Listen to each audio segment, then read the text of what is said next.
सतगुरुदेव की जय। सर्वसंगत से प्रार्थना है, सत्संग प्रारंभ हो रहा है। कृपया सत्संग स्थल पर शांतिपूर्वक विराजमान होकर के श्रद्धा से सत्संग सुने। परमेश्वर की प्यारी आत्माओं से पुनर्निवेदन है, सत्संग प्रारंभ हो रहा है। कृपया सत्संग स्थल पर शांतिपूर्वक विराजमान होकर के श्रद्धा से सत्संग सुने। सत सही। संत रामपाल जी महाराज एक ऐसे महान संत जिन्होंने अपनी सतभक्ति, तत्व ज्ञान, करुणा और सेवा के बल पर समाज में नई मिसाल कायम की है। संत रामपाल जी महाराज की अगुवाई में उनके सभी सतलोक आश्रमों से समाज कल्याण के अद्भुत कार्यों ने समाज को सुनहरे भविष्य की एक नई उम्मीद दिखाई है। संत रामपाल जी महाराज से नाम दीक्षा लेने के बाद लाखों लोगों की लाइलाज बीमारियां जैसे कैंसर, एड्स आदि ठीक हुई। संत जी के ज्ञान से प्रेरित होकर उनके अनुयायियों ने लाखों यूनिट रक्तदान किया। संत जी ने लाखों बहन बेटियों का दहेज मुक्त विवाह करवाया।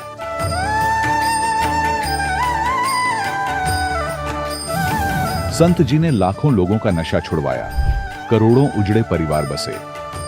संत जी के आश्रमों में समागम के दौरान निःशुल्क नेत्र चिकित्सा, दंत चिकित्सा प्रदान की जाती है।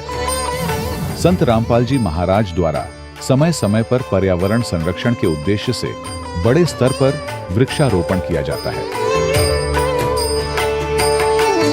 संत जी ने जरूरतमंदों को तत्काल राहत पहुंचाने के लिए एम्बुलेंस सेवा शुरू की। संत जी अपने अनुयायियों को देहदान के लिए प्रेरित करते हैं, जिससे मानवता की सेवा और चिकित्सा क्षेत्र में सुधार हो सके। संत रामपाल जी महाराज के सभी आश्रमों में हर रोज निःशुल्क भंडारा आयोजित किया जाता है, जहां हर वर्ग, हर जाति और हर धर्म के लोग एक साथ बैठकर भोजन करते हैं।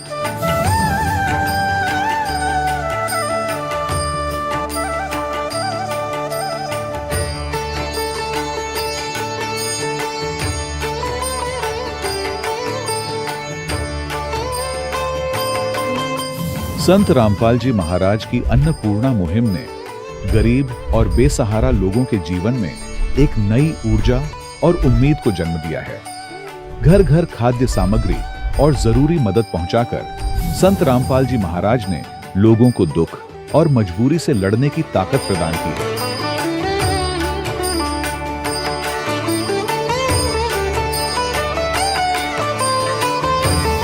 संत रामपाल जी महाराज द्वारा गरीब लोगों के लिए घर बनवाने का अद्भुत कार्य एक ऐसी मिसाल कायम कर रहा है जो सदियों सदियों संत जी की उदारता और दया भावना के तौर पर जाना जाएगा।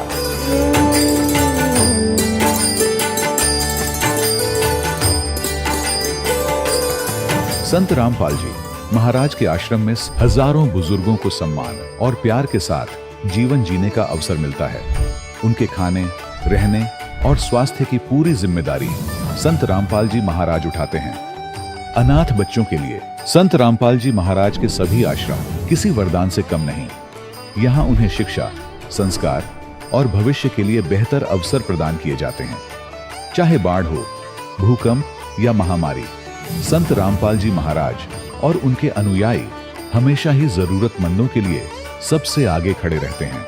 कोविड महामारी के दौरान संत रामपाल जी महाराज के आश्रमों से करोड़ों लोगों के लिए भोजन, दवाइयां और जीवन रक्षक सामग्रियां उपलब्ध कराई गई। चाहे गरीब की मदद हो या किसी शोषित और पीड़ित वर्ग के हक और सम्मान की लड़ाई, संत रामपाल जी महाराज ने हमेशा ही उनकी दबी आवाज को सरकारों तक पहुंचाया है और उन्हें उचित न्याय दिलवाने में अहम भूमिका अदा की है।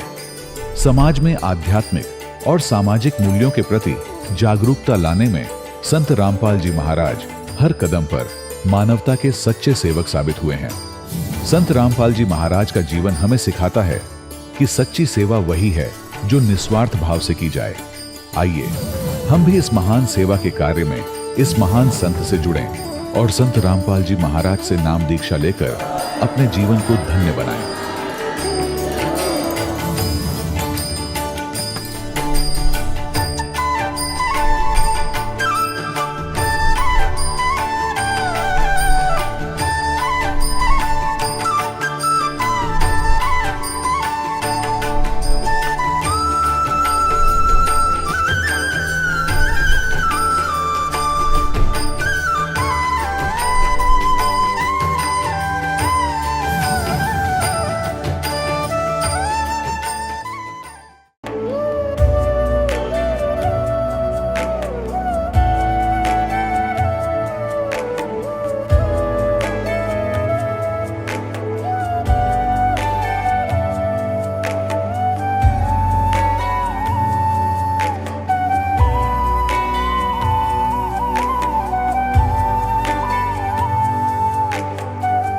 ब्रह्मा का पिता है, कौन विष्णु की मां, शंकर का दादा कौन है, हमको दे बता।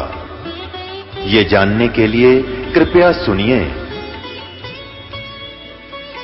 जगत गुरु तत्वदर्शी संत रामपाल जी महाराज के अमृत वचन सर्व पवित्र धर्मों के पवित्र शास्त्रों के आधार पर।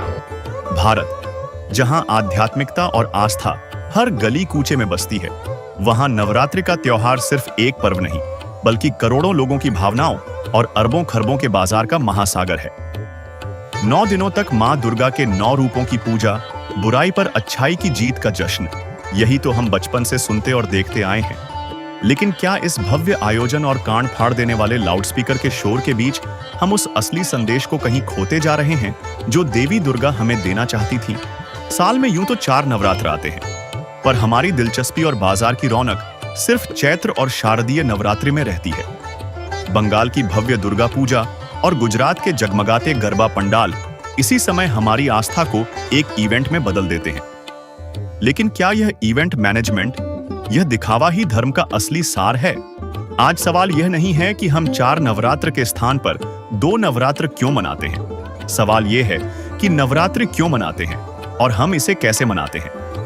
क्या सदियों से चली आ रही यह परंपरा आज भी पवित्र शास्त्रों के उतने ही करीब है जितना हम दावा करते हैं, या फिर यह भी हमारे उस इंफ्रास्ट्रक्चर की तरह है जिस पर भक्ति और परंपरा का सुनहरा पेंट तो चढ़ा है, लेकिन अंदर से उसकी नींव खोखली हो चुकी है? क्या देवी की उपासना के ये 9 दिन हमें वाकई में कोई शांति या शक्ति दे रहे हैं, या हम भी बस एक भीड़ का हिस्सा बनकर रीति रिवाजों की अंधी दौड़ में भागे जा रहे हैं? शारदीय नवरात्रि का यह पर्व अश्विन मास के शुक्ल पक्ष से शुरू हो रहा है, तो इस बार सिर्फ रंग बिरंगे कपड़ों और गरबे की थाप पर नहीं, बल्कि वेदों, गीता और पुराणों के उन पन्नों को पलट कर देखेंगे जिन्हें हम सुविधा के हिसाब से भूल चुके हैं। आइए पड़ताल करें कि हमारी आस्था और हमारी पूजा विधि में कितनी सच्चाई है और कितना अंधा अनुकरण। चलिए शुरू करते हैं और जानते हैं कि जिस शक्ति की हम आराधना कर रहे हैं, क्या हम उसके असली स्वरूप को समझ भी पा रहे हैं या नहीं। सवाल नंबर 1, नवरात्रि में क्या कलश स्थापना, दुर्गा सप्तशती के पाठ, व्रत, जागरण, कन्या पूजन और हवन जैसे कर्मकांड वाकई शास्त्र सम्मत हैं? दर्शकों, चलिए सबसे पहले इन क्रियाओं की ही पड़ताल करते हैं जिन्हें हम और आप मिलकर भक्ति का सबसे बड़ा सर्टिफिकेट मान बैठे हैं। कलश स्थापना, दुर्गा सप्तशती का पाठ, रात रात भर जागरण, कन्या पूजन और फिर डांडिया गरबा का वो न रुकने वाला सिलसिला। इन सब पर आस्था का ऐसा तगड़ा मुलम्मा चढ़ा है कि कोई सवाल ही नहीं उठाता। पर सवाल तो उठाना पड़ेगा, क्या इन क्रियाओं से साधक को सच में वो मिल रहा है जिसका उसे वादा किया गया है? और यहीं पर आकर हमारी आस्था और शास्त्रों के बीच एक गहरी खाई नजर आती है। सच तो ये है कि ये तमाम क्रियाएं जिन्हें हम पूरी श्रद्धा से कर रहे हैं, ये केवल लोक मान्यताओं और सुनी सुनाई बातों पर आधारित हैं। जब आप शास्त्रों के पन्ने पलटते हैं तो इन क्रियाओं का कोई स्पष्ट प्रमाण नहीं मिलता। जैसे रात रात भर चलने वाले जागरणों के विषय में सूक्ष्म वेद में कहा गया है, दुर्गा ध्यान पड़े जिस बगड़म ता संगति डूबे सब नगरम। जैसे किसी के घर पर ये दुर्गा का जागरण होना, तो पड़ोसी और भी जिसका थोड़ा सा जो तो उन्होंने क्या करे, ए जी हमारा भी कर दियो तड़के, हमारा भी रख दो, हम भी एक जागरण करवाएंगे। क्यों देखा देखी हम करते ही हैं, भगवान का ज्ञान तो हमें है नहीं। और उठ के सुरीली आवाज और बड़े गाने बजाने सब तरह के अट्रैक्शन होता है। अब वहाँ क्या था, एक बार इस दास को भी अवसर मिला एक जागरण की थोड़ी सी झलक देखने का। जब नाम ले लिया था, ज्ञान हो गया था। एक भक्त हमारा, तो थोड़े से भगते उसके घर पे गा हुआ था शाम को। फिर वो थोड़ी देर पाछा उनके वो ढोलक से बाजन लग गए। मैंने पूछा ये क्या हो रहा है, कि दुर्गा का जागरण होगा यहाँ पर। हम दोनों चल पड़े, पैदल आ रहे थे, तो देखा उसके साथ में टेंट ला रखे घर के आंगन में, और वहां दुर्गा का वो जागरण शुरू हो रहा। अब एक स्पेशल बुला रखा वहां जागरण करने वाला जो गायक, और उसका अलग से एक रेजिडेंस टेंट में बना रखा, गर्मियों के दिन थे। तो वहां शुरू कर रखे, सारे बोलो जय माता दी, अगले बोलो जय माता दी, पिछले बोलो जय माता दी। मैं नहीं सुनिया जय माता दी। वो तो नेक बनो कहते मैं नहीं सुनिया, सारे जोर तो बोलो जय माता दी।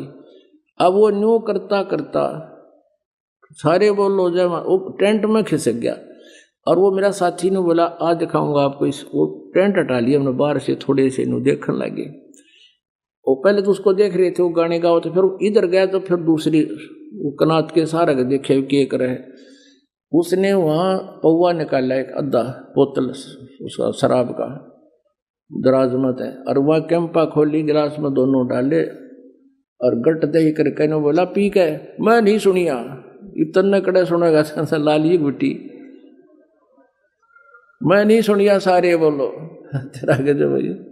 अब परमात्मा कहते हैं दुर्गा ध्यान पड़े तिस बगड़म, ता संगति डूबे सब नगरम। दर्शकों, बात सिर्फ पूजा पाठ जागरण तक ही सीमित नहीं है। नवरात्रि में 9 दिनों तक व्रत रखना पुण्य का काम माना जाता है। हम शरीर को कष्ट देकर ईश्वर को खुश करने की कोशिश करते हैं, लेकिन क्या आप जानते हैं कि श्रीमद् भगवद गीता में व्रत रखने के लिए साफ मना किया गया है? देखिए, गीता जी से ये प्रमाण पवित्र गीता जी के अध्याय 6 के श्लोक 16 में प्रमाण है कि हे अर्जुन, योग न तो बहुत खाने वाले का और न बिल्कुल न खाने वाले का, तथा न बहुत शयन करने के स्वभाव वाले का और न सदा जागने वाले का ही सिद्ध होता है। दर्शकों, इन अधर्मी लोगों का ये आचरण मानव जीवन के नाश का कारण बन रहा है। दर्शकों, इससे यह साफ है कि व्रत मनमाना आचरण ही है। घट रामायण में भी स्पष्ट लिखा है कि जो मनुष्य अलग अलग तरह के व्रत करता है उनकी क्या दुर्गति होती है। देखिए ये प्रमाण पृष्ठ नंबर 242 पर लोमस ऋषि की चौपाई है। उसमें लोमस ऋषि बता रहे हैं कि उन्होंने 1000 वर्षों तक एकादशी का व्रत किया और अंत में मक्खी का जन्म लिया। सर्वप्रथम इतवार का व्रत किया, उससे चील का जन्म मिला। मंगल का व्रत अनेक प्रकार के रूपों में रहा, उससे मुझे सुअर का शरीर मिला। उसके बाद तीज का व्रत किया, उसके कारण मैंने कुत्ते का जन्म प्राप्त किया। इसके बाद नियम से प्रदोष व्रत रखा, उसके कारण गधे का जन्म लिया। नवमी तथा अष्टमी का व्रत किया, उससे मुझे चूहे का जन्म मिला। इसके बाद अनंत चौदस का व्रत किया, उससे मुझे ऊंट का जन्म मिला। इसके बाद चतुर्थी का व्रत कहा गया, उससे भैंस का जन्म समझो। और नाना प्रकार के व्रतों का अनुशीलन पूरी तत्परता से पूछा, फिर भी मुक्ति नहीं प्राप्त की। यहाँ पर साफ तौर पर देखा जा सकता है कि लोमस ऋषि ने व्रत करने से मुक्ति तो छोड़ो, बल्कि चील, सुअर, कुत्ते, चूहे, ऊंट व भैंस के जन्म बताए हैं। इसका मतलब जो जागरण और त्याग हम कर रहे हैं वह शास्त्र विरुद्ध है। तो दर्शकों, ध्यान दीजिए, जब इन अनुष्ठानों का कोई शास्त्रीय आधार ही नहीं है और न ही देवी दुर्गा ने कभी इन्हें करने का आदेश दिया, तो फिर यह सब क्या है? शास्त्रों की भाषा में इसे मनमाना आचरण कहते हैं। एक ऐसी भक्ति जो दिखती तो बहुत भव्य है, पर उस जर्जर पुल की तरह है जो आपको मंजिल तक नहीं पहुंचा सकता, बल्कि बीच रास्ते में ही गिरा सकता है। यह साधना न केवल व्यर्थ है, बल्कि साधक को उस वास्तविक लाभ से भी कोसों दूर रखती है। तो अब सवाल यह उठता है कि अगर हमारी पूजा विधि ही गलत है, तो हम देवी को प्रसन्न कैसे कर रहे हैं? आखिर हमारी मनोकामनाएं पूरी कैसे होंगी? दर्शकों, यहीं से शुरू होता है मंत्रों का वो माया जाल जिसमें आज हर साधक फंसा हुआ है। हम मानते हैं कि ओम जय दुर्गा, ओम त्र्यंबकम यजामहे जैसे मंत्रों का जाप करने से या दुर्गा चालीसा का पाठ कर लेने से देवी मां की कृपा हम पर बरस जाएगी। यह हमारी आस्था का शॉर्टकट है। लेकिन क्या आपने कभी सोचा है कि जिस तरह एक गलत चाबी से सही ताला नहीं खुल सकता, उसी तरह क्या गलत मंत्र से सही देवता को प्रसन्न किया जा सकता है? दर्शकों, कड़वा सच तो यह है कि देवी दुर्गा को प्रसन्न करने के लिए समाज में जितने भी मंत्र और पाठ प्रचलित हैं, वे भी उसी मनमाने आचरण का हिस्सा हैं। वेद और गीता जैसे हमारे सर्वोच्च शास्त्र इन मंत्रों की पुष्टि नहीं करते। यह वैसा ही है जैसे आप किसी हेल्पलाइन पर कॉल कर रहे हो, पर नंबर ही गलत हो। आपकी आवाज वहां तक कभी पहुंचेगी ही नहीं। ठीक इसी तरह इन मनमाने मंत्रों की साधना भी व्यर्थ है। तो फिर असली मंत्र कौन से हैं? वो गुप्त नाम क्या है जिससे इन 5 प्रधान शक्तियों, जिनमें दुर्गा जी भी शामिल हैं, तक अपनी अर्जी पहुंचाई जा सकती है और उनसे लाभ लिया जा सकता है। शास्त्रों में इनके मूल मंत्र यानी ओरिजिनल मंत्र दिए गए हैं, जो आम प्रचलन से गायब कर दिए गए हैं। दर्शकों, इन पंचदेव साधना के यथार्थ 12 अक्षर मंत्र आपके सामने उजागर करने जा रहे हैं, जिनको वर्तमान में केवल और केवल तत्वदर्शी संत रामपाल जी महाराज ने ही दुनिया के सामने उजागर किया है। तो आइए देखते हैं मनु और शतरूपा जी इन 5 देवी देवताओं के कौन से 12 अक्षर मंत्रों का जाप करते थे। दर्शकों, मनु और शतरूपा जी सतयुग के आदि में पंचदेव के यथार्थ मंत्रों का जाप करते थे, जिन मंत्रों को संत रामपाल जी महाराज भी प्रथम दीक्षा के समय में अपने शिष्यों को देते हैं। इन 5 देवों के मंत्रों के 12 अक्षर मंत्र इस प्रकार हैं, जिनका जाप मनु और शतरूपा जी करते थे। ओम, किलिम, हरिम, श्रीम, सोहम। दर्शकों, इस प्रकार इन अक्षरों को जोड़कर देखा जाए तो कुल 12 अक्षर बनते हैं। दर्शकों, ये 12 अक्षर का एक मंत्र कहलाता है और इस एक मंत्र को साधक को प्रतिदिन 108 बार करना होता है। यही वो 12 अक्षर मंत्र है। इनका जाप मनु और शतरूपा जी करते थे। ये आदि सनातनी पूजा के प्रथम चरण के मंत्र हैं। इन्हीं मंत्रों को संत रामपाल जी महाराज अपने शिष्यों को देते हैं। दर्शकों, आप सोच रहे होंगे ये जो ओम शब्द है, इसको एक ही अक्षर क्यों गिना गया, जबकि सुनने व बोलने में एक प्रतीत नहीं हो रहा। इस शंका के निवारण के लिए हमें गीता जी अध्याय 8 के श्लोक 13 को देखना होगा, जिसकी संस्कृत में लिखा है कि ओम इति एकाक्षरम, जिसके अनुवाद में लिखा है कि ओम इस एक अक्षर रूप का अर्थात ब्रह्म के नाम का चिंतन करता हुआ। दर्शकों, गीता जी से ये स्पष्ट हो जाता है कि ओम को एक ही अक्षर गिना जाता है। इसी प्रकार यहाँ शिव पुराण में भी प्रमाण है कि वह प्रणव ओम नामक एक अक्षर हो गया। इसी प्रकार रामचरितमानस की इस चौपाई में भी अनुवादकर्ता ने ओम को एक अक्षर गिना है, तभी ये 12 अक्षर होते हैं।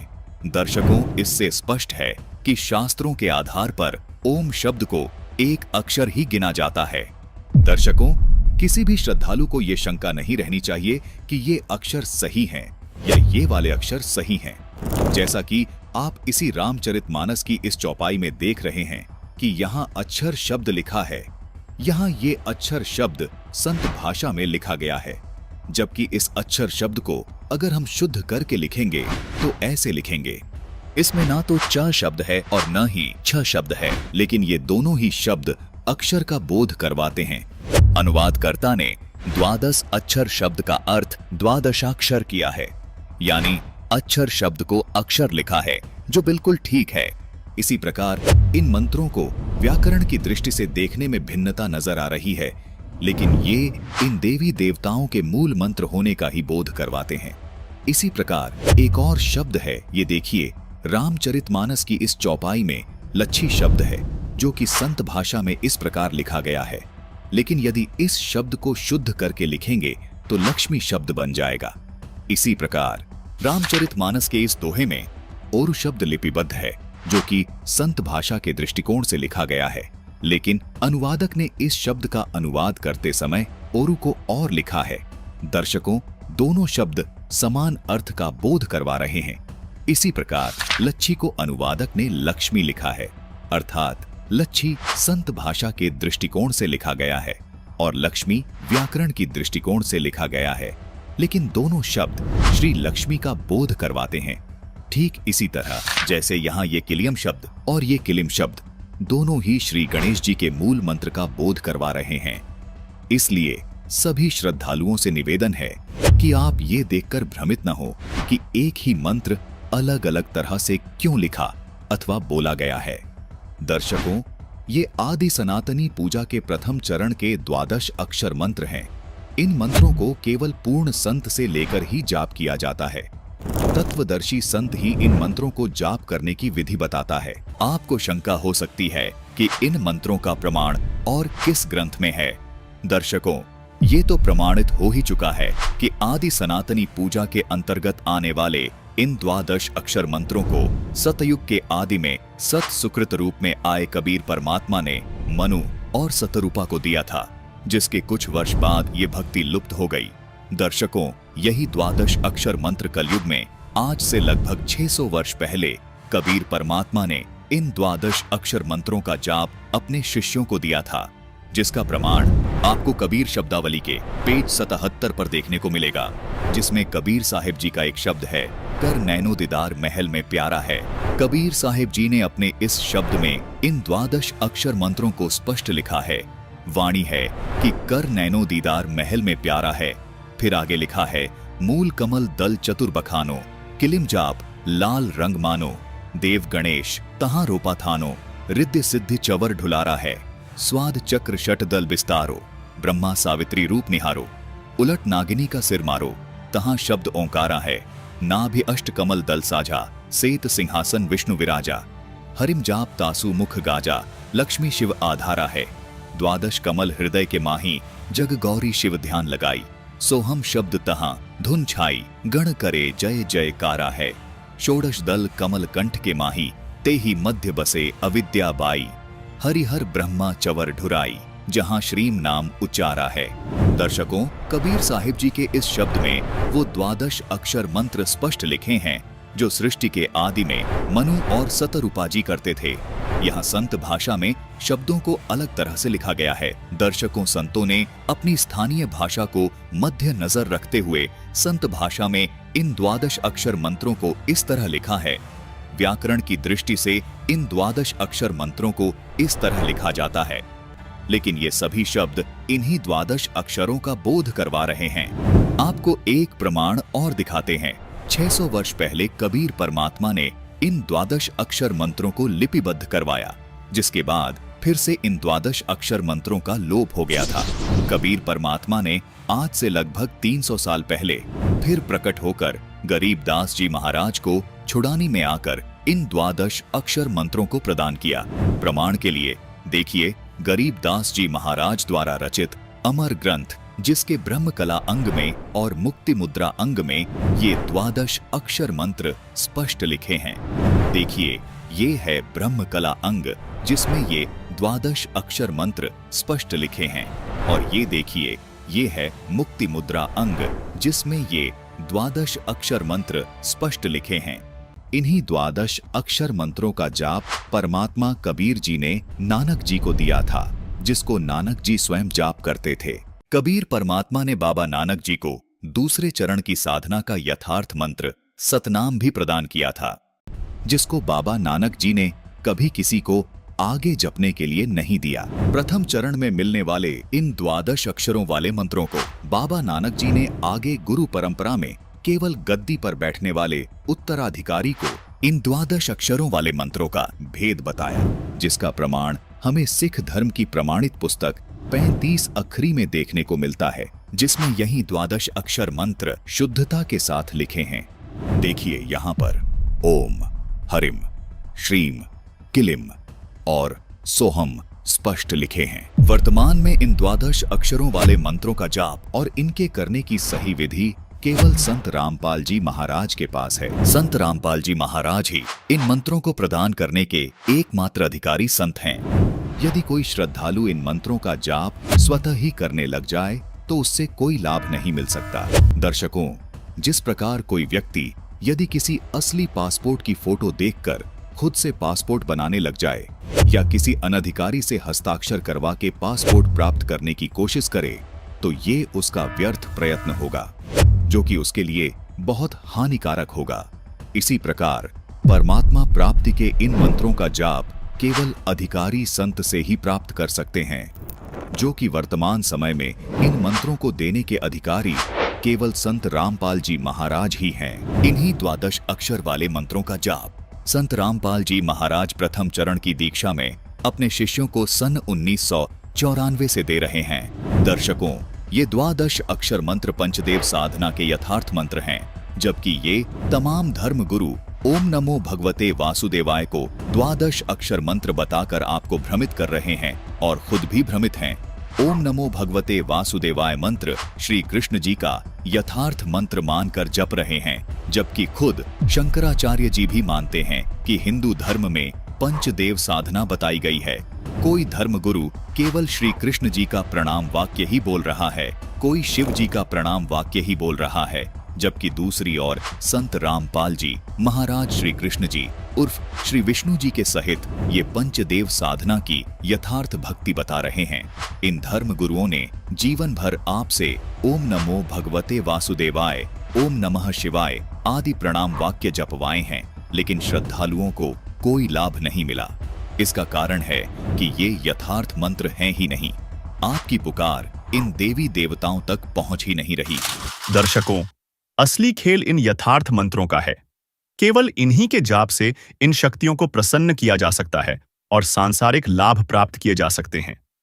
इनके बिना की गई सारी मेहनत उस खोखले इंफ्रास्ट्रक्चर में लगाए गए पैसे की तरह है, जो बह तो जाता है पर नतीजा कुछ नहीं निकलता। लेकिन इस पंचदेव साधना से मुक्ति नहीं बल्कि मोक्ष यानी आदि सनातनी पूजा के 3 चरण होते हैं। प्रथम चरण की साधना में इन पंचदेव की साधना के मंत्र होते हैं। उसके बाद दूसरे चरण की साधना, जो कि सनातनी पूजा भी कहलाती है, इसके मंत्र होते हैं ओम तत्, यहाँ तत् सांकेतिक मंत्र है। उसके बाद तीसरे चरण की साधना आदि सनातनी पूजा कहलाती है। इसके मंत्र होते हैं ओम तत्सत, यहाँ तत् और सत सांकेतिक हैं। भक्ति साधना के इन 3 चरणों को आप इस प्रकार समझें, जैसे प्रथम चरण की साधना जो कि पंचदेव पूजा है, उसको आप प्राथमिक शिक्षा जाने, अर्थात 5वीं कक्षा तक की पढ़ाई जाने, जिसके पढ़ने से आपको आपके जीवन में केवल आंशिक लाभ प्राप्त होते हैं। लेकिन प्रथम चरण की ये साधना भक्ति मार्ग में बेहद महत्वपूर्ण है। जिस प्रकार 5वीं कक्षा तक की पढ़ाई पूरी किए बिना 10वीं 12वीं तक की पढ़ाई नहीं की जा सकती, इसी प्रकार प्रथम चरण की ये पंचदेव साधना किए बिना दूसरे व तीसरे चरण की साधना नहीं की जा सकती। दूसरे चरण की साधना जो कि सनातनी पूजा है, ये गीता अध्याय 15 के श्लोक 16 में बताए क्षर और अक्षर पुरुष की पूजा है। इसको आप उच्च शिक्षा अर्थात इसको आप 10वीं तक की कक्षा की पढ़ाई जाने, जो आपको प्राथमिक शिक्षा से कुछ ज्यादा लाभ देती है। तीसरे चरण की साधना जो कि आदि सनातनी पूजा है, गीता जी अध्याय 17 के श्लोक 23 में भी इसका वर्णन है। ये गीता अध्याय 8 के श्लोक 3 में बताए परम अक्षर ब्रह्म की पूजा है। इसको आप सर्वोच्च शिक्षा जाने, जो कि आपको सब सुख और लाभ प्राप्त करवाती है। दर्शकों, केवल संत रामपाल जी महाराज ही आध्यात्मिक मार्ग की भक्ति साधना इस प्रकार 3 चरण में पूरी करते हैं। दर्शकों, आपको यहाँ ये भी शंका हो सकती है कि इस 12 अक्षर मंत्र को एक नाम अर्थात एक मंत्र क्यों कहा जाता है, जबकि ये तो अलग अलग देवी देवताओं के 5 नाम हैं। दर्शकों, गीता जी अध्याय 17 के श्लोक 23 में ये जो ओम तत् सत मंत्र लिखे हैं, ये भी दिखने में 3 मंत्र हैं, लेकिन इन तीनों नामों को गीता जी में लिखा है कि ओम तत्सत। इस प्रकार का ये सच्चिदानंद घन ब्रह्म का ये नाम कहाँ है? मतलब आदि सनातनी पूजा के तीसरे चरण की साधना का ये एक नाम है। ये 3 नाम मिलकर एक नाम कहलाता है, जिसको संत रामपाल जी महाराज के शिष्य तीसरा नाम अर्थात सार नाम कहते हैं। इसी प्रकार प्रथम चरण की साधना में मिलने वाला 12 अक्षर मंत्र ओम, किलिम, हरिम, श्रीम और सोहम मिलकर एक नाम अर्थात प्रथम नाम कहलाता है। संत रामपाल जी महाराज वे उनके शिष्य हमेशा इन 12 अक्षर को प्रथम नाम ही पुकारते हैं। इसी प्रकार दूसरे चरण की साधना का ये ओम तथा तत् मंत्र एक ही नाम अर्थात दूसरा नाम अर्थात सतनाम कहलाता है। संत रामपाल जी महाराज के अनुयायी इन दोनों मंत्रों को प्राप्त करने के बाद कहते हैं कि हमें दूसरा नाम अर्थात सतनाम मिल गया है, अर्थात यहाँ 2 नाम मंत्र होने के बाद भी ये केवल एक नाम ही कहलाता है, जिसको सतनाम कहते हैं। इसी प्रकार तीसरे चरण की साधना का ये ओम तत् सत मंत्र मिलकर भी एक ही नाम कहलाता है, जिसे संत रामपाल जी महाराज के अनुयायी सारनाम कहते हैं, अर्थात तीसरा नाम कहते हैं। इसलिए यहाँ दर्शकों को कोई शंका नहीं होनी चाहिए कि इन 12 अक्षर मंत्र को एक नाम क्यों कहा है। दर्शकों, ये 12 अक्षर मंत्र मिलकर एक ही नाम कहलाता है। संत रामपाल जी महाराज इस प्रकार अपने शिष्यों को सनातनी पूजा के तीनों चरण की साधना का प्रथम नाम, दूसरा नाम और तीसरा नाम देते हैं। संत रामपाल जी महाराज पंचदेव पूजा और सनातनी पूजा के ये मंत्र सन 1994 से और आदि सनातनी पूजा के ये मंत्र 1997 से अपने सभी शिष्यों को दे रहे हैं।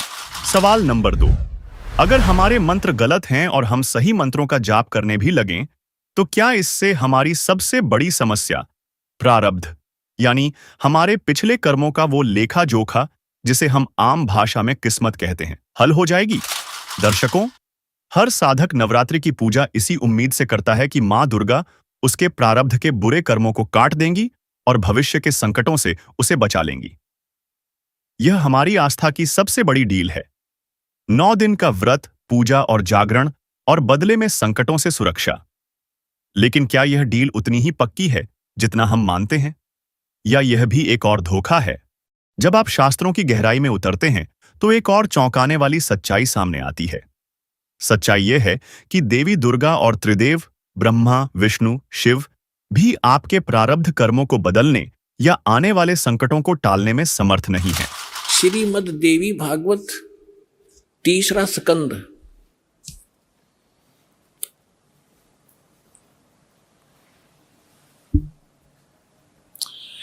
ये गीता प्रेस गोरखपुर से प्रकाशित है। ये देखिएगा, इसके ये सचित्र मोटा टाइप, केवल हिंदी, संपादक हनुमान प्रसाद पोदार, चिमनलाल गोस्वामी। और ये यहां से प्रकाशित है, मुद्रित और प्रकाशित। ये गीता प्रेस गोरखपुर से है। गीता भवन कार्यालय कोलकाता का संस्थान, गीता प्रेस गोरखपुर। इसके 123 पृष्ठ पर ले चलते हैं आपको। बिल्कुल 2 मिनट में सारी कहानी समझ में आ जाएगी। 123 पृष्ठ पे ये 3रा स्कंद। भगवान विष्णु अपनी माता दुर्गा की महिमा स्तुति करते हुए, उनकी स्तुति करते हुए बोल रहे हैं, तुम शुद्ध स्वरूपा हो, यह सारा संसार तुम इसे उद्भासित हो रहा है। मैं ब्रह्मा और शंकर, हम सभी तुम्हारी कृपा से विद्यमान हैं। हमारा आविर्भाव माने जन्म, तिरोभाव माने मृत्यु। हमारा तो जन्म और मृत्यु हुआ करता है, केवल तुम ही नित्य हो, जगत जननी हो, प्रकृति और सनातनी देवी हो। ये प्रकृति शब्द याद रखना कि दुर्गा को प्रकृति भी कहते हैं। जिस समय दास आपको श्रीमद् भगवत गीता में यह सिद्ध करेगा कि ब्रह्मा विष्णु महेश की उत्पत्ति दुर्गा से हुई है और गीता में वर्णित है, उस समय प्रकृति शब्द आपका काम आओगा कि प्रकृति दुर्गा को कहते हैं। गीता के अंदर 2 प्रकृति बताई है। एक तो जड़, जैसे ये अग्नि, वायु, हवा आदि, और एक चेतन। चेतन ये दुर्गा प्रकृति है। तो इसलिए कहते हैं तुम आप ही प्रकृति हो। और फिर भगवान शंकर क्या कहते हैं, देखिएगा।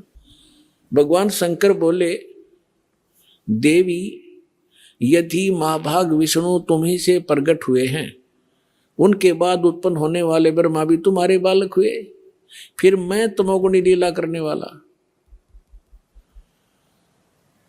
क्या मैं तमोगुणी लीला करने वाला शंकर क्या तुम्हारी संतान नहीं हुआ? अर्थात मुझे भी उत्पन्न करने वाली तुम ही हो शिवे। संपूर्ण संसार की सृष्टि करने में तुम बड़ी चतुर हो। इस संसार की सृष्टि, स्थिति और संहार में तुम्हारे गुण सदा समर्थ हैं। उन्हीं तीनों गुणों से उत्पन्न हम ब्रह्मा, विष्णु एवं शंकर नियमानुसार कार्य में तत्पर रहते हैं। अपनात्माओं, इस पवित्र पुराण के चंद पंक्तियों ने 4-5 कंसेप्ट क्लियर कर दिए। नंबर 1, ब्रह्मा विष्णु महेश की जन्म मृत्यु होती है, ये अविनाशी नहीं है। दूसरा ये कर दिया कि दुर्गा प्रकृति को कहते हैं। तीसरा ये हो गया कि प्रकृति दुर्गा इनकी मां है। और चौथा ये हो गया कि रजगुण ब्रह्मा है, सतगुण विष्णु, तमगुण शिव जी। और 5वां ये हो गया कि ये भगवान केवल वर्क डन दे सकते हैं, जैसा जिसका कर्म है, इसमें ये कोई परिवर्तन नहीं कर सकते। ये इससे सिद्ध हो गया। श्रीमद् भगवद गीता के अध्याय 8 श्लोक 16 में यह बात साफ साफ लिखी है कि ब्रह्मलोक तक के सभी लोक और उनमें रहने वाले सभी देवी देवता जन्म मृत्यु के चक्र में बंधे हैं, यानी वे खुद अपने कर्मों के बंधन से मुक्त नहीं हैं। तो दर्शकों, अब आप खुद सोचिए, जो देवता स्वयं जन्म मरण और कर्म के चक्र में फंसे हैं, वे अपने भक्त को इस चक्र से कैसे मुक्त कर सकते हैं? यह तो ऐसा ही हुआ जैसे कोई खुद कर्ज में डूबा हो और आप उससे अपनी गरीबी दूर करने की गुहार लगा रहे हो। इससे यह शीशे की तरह साफ हो जाता है कि हमारी यह पूजा विधि न तो हमारे प्रारब्ध को बदल सकती है और न ही आने वाले संकटों को टाल सकती है। जबकि संत रामपाल जी महाराज द्वारा जो आदि सनातनी भक्ति अर्थात शास्त्र अनुकूल भक्ति बताई जाती है, उससे प्रारब्ध कर्म तो समाप्त होंगे ही, साथ ही मोक्ष भी मिलेगा, जो कि मानव जीवन का मुख्य उद्देश्य है। तो दर्शकों, अब हम उस मुहाने पर आ खड़े हुए हैं जहां हमें यह जानना है कि आखिर वो कौन सी परम शक्ति है जो हमारे कर्मों के बंधन को काट सकती है। लेकिन इस सवाल का जवाब खोजने से पहले एक और बड़ा धमाका होना बाकी है। क्या हो अगर संत रामपाल जी महाराज आपसे कहें कि स्वयं देवी दुर्गा भी नहीं चाहती कि आप उनकी भक्ति करें? यह सुनने में अविश्वसनीय लगता है ना? पूरा हिंदू समाज जिस देवी की पूजा अर्चना में डूबा है, क्या वो खुद अपनी पूजा के लिए मना कर सकती हैं? जब आप श्रीदेवी महापुराण के 7वें स्कंध के पन्ने पलटते हैं, तो एक ऐसा संवाद सामने आता है जो हमारी पूरी आस्था की नींव हिला सकता है। इसमें स्वयं देवी दुर्गा राजा हिमालय को अपनी पूजा करने से रोक रही हैं और उन्हें एक ब्रह्म की उपासना करने का उपदेश दे रही है। यकीन नहीं होता ना? तो स्वयं देख लीजिए। वही गीता प्रेस गोरखपुर से प्रकाशित है।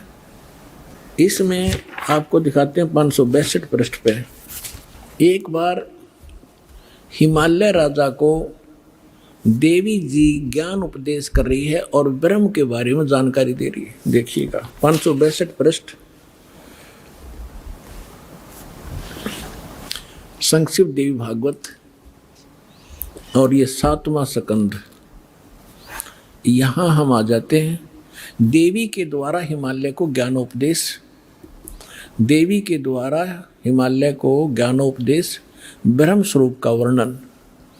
श्री देवी जी कहने लगी, पर्वतराज, उस ब्रह्म का क्या स्वरूप है यह बतलाया जाता है। पहले तो अपने बारे में बताती है, मेरी भक्ति कर तो ऐसे ऐसे कर, लेकिन वो कहती है ये भी ठीक नहीं है। उस ब्रह्म का क्या स्वरूप है यह बतलाया जाता है, जो प्रकाश रूप सबसे के अत्यंत समीप में स्थित, हृदय रूप गुहा में स्थित होने के कारण गुहाचर नाम से प्रसिद्ध है। महान पद अर्थात परम प्राप्य है। वह है परम सत्य। यह काफी लंबा है लेकिन थोड़ा बताएंगे। वह है परम सत्य और अमृत अविनाशी तत्व है। सौम्य, उस वेदने योग्य लक्ष्य का तुम वेदन करो, मन लगाकर उसमें तन्मय हो जाओ। सौम्य, उपनिषद में कथित महान अस्त्र रूप धनुष को लेकर उस पर उपासना द्वारा तीक्ष्ण किया हुआ बाण संधान करो और फिर भावनागुत चित्त के द्वारा उस बाण को खींचकर उस अक्षर रूप ब्रह्म को लक्ष्य बनाकर वेदन करो। प्रणव, ओम धनुष है, जीवात्मा बाण है और ब्रह्म उसका लक्ष्य कहा जाता है। यानी जीवात्मा को ओम का जाप करके ब्रह्म के पाने का ही प्रयत्न करना चाहिए। इसका सिद्ध, ये सिद्ध है। उस एकमात्र परमात्मा ही को जानो, दूसरी सब बातों को छोड़ दो। देवी कहती है मेरी पूजा भी मत करना, केवल उस ब्रह्म की पूजा करो, केवल ब्रह्म की पूजा करो। उस एकमात्र परमात्मा ही को जाने, दूसरी सब बातों को छोड़ दे। यही अमृत रूप परमात्मा के पास पहुंचाने वाला पुल है। संसार रूपी समुद्र से पार होकर अमृत स्वरूप परमात्मा को प्राप्त कराने का यही सुलभ साधन है।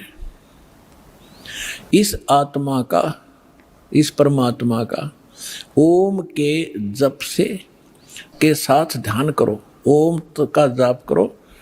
इससे अज्ञान में अंधकार से सर्वथा परे और संसार समुद्र से उस पार जो ब्रह्म है उसको पा जाओगे, तुम्हारा कल्याण हो। ओम नाम का जाप करो और ब्रह्म को प्राप्त हो जाओगे। वो ब्रह्म कहाँ रहता है? वह है, यह सबका आत्मा ब्रह्म, ब्रह्मलोक रूप दिव्य आकाश में स्थित है, ब्रह्मलोक में रहता है। यानी ब्रह्म का साधक ओम नाम का जाप करने वाला ब्रह्मलोक में जाता है। गीता अध्याय नंबर 8 के श्लोक नंबर 16 में क्लियर कर दिया है कि ब्रह्मलोक में गए हुए प्राणी भी पुनरावृत्ति में। और अब यानी जिस देवी को हम पूज रहे हैं वह खुद किसी और की तरफ इशारा कर रही है। लेकिन कहानी यहीं खत्म नहीं होती, बल्कि और भी गहरी हो जाती है। जब आप श्रीमद् भगवद गीता को खंगालते हैं तो पता चलता है कि यह ब्रह्म, जिसे गीता ज्ञान दाता या काल भी कहते हैं, भी अंतिम शक्ति नहीं है। गीता अध्याय 18 श्लोक 62 में गीता बोलने वाला ब्रह्म अर्जुन से कहता है कि अगर परम शांति और सनातन धाम चाहिए तो उस परमेश्वर की शरण में जाओ। वह अपनी नहीं, किसी और की शरण में जाने को कह रहा है। और तो और अध्याय 15 श्लोक 4 में वह स्वयं यह स्वीकार करता है कि मैं भी उसी आदि पुरुष परमेश्वर की शरण में हूं। दर्शकों, इस पहेली को समझिए। देवी दुर्गा ब्रह्म की भक्ति करने को कह रही हैं और ब्रह्म स्वयं किसी परम अक्षर ब्रह्म की शरण में है तथा उसी परमेश्वर की शरण में जाने को कह रहा है। यह हमारी भक्ति का सबसे बड़ा ब्लैक बॉक्स है जिसे हमसे छिपाया गया।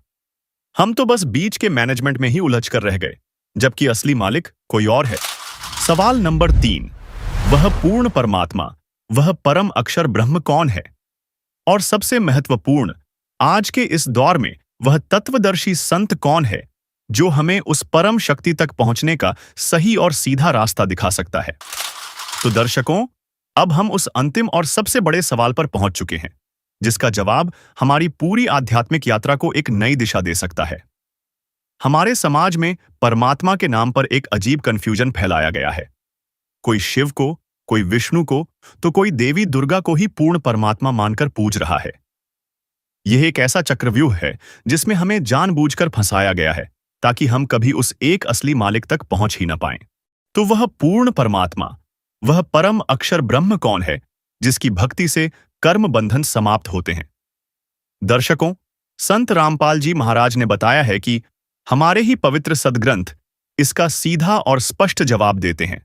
वह पूर्ण परमात्मा है कबीर साहिब।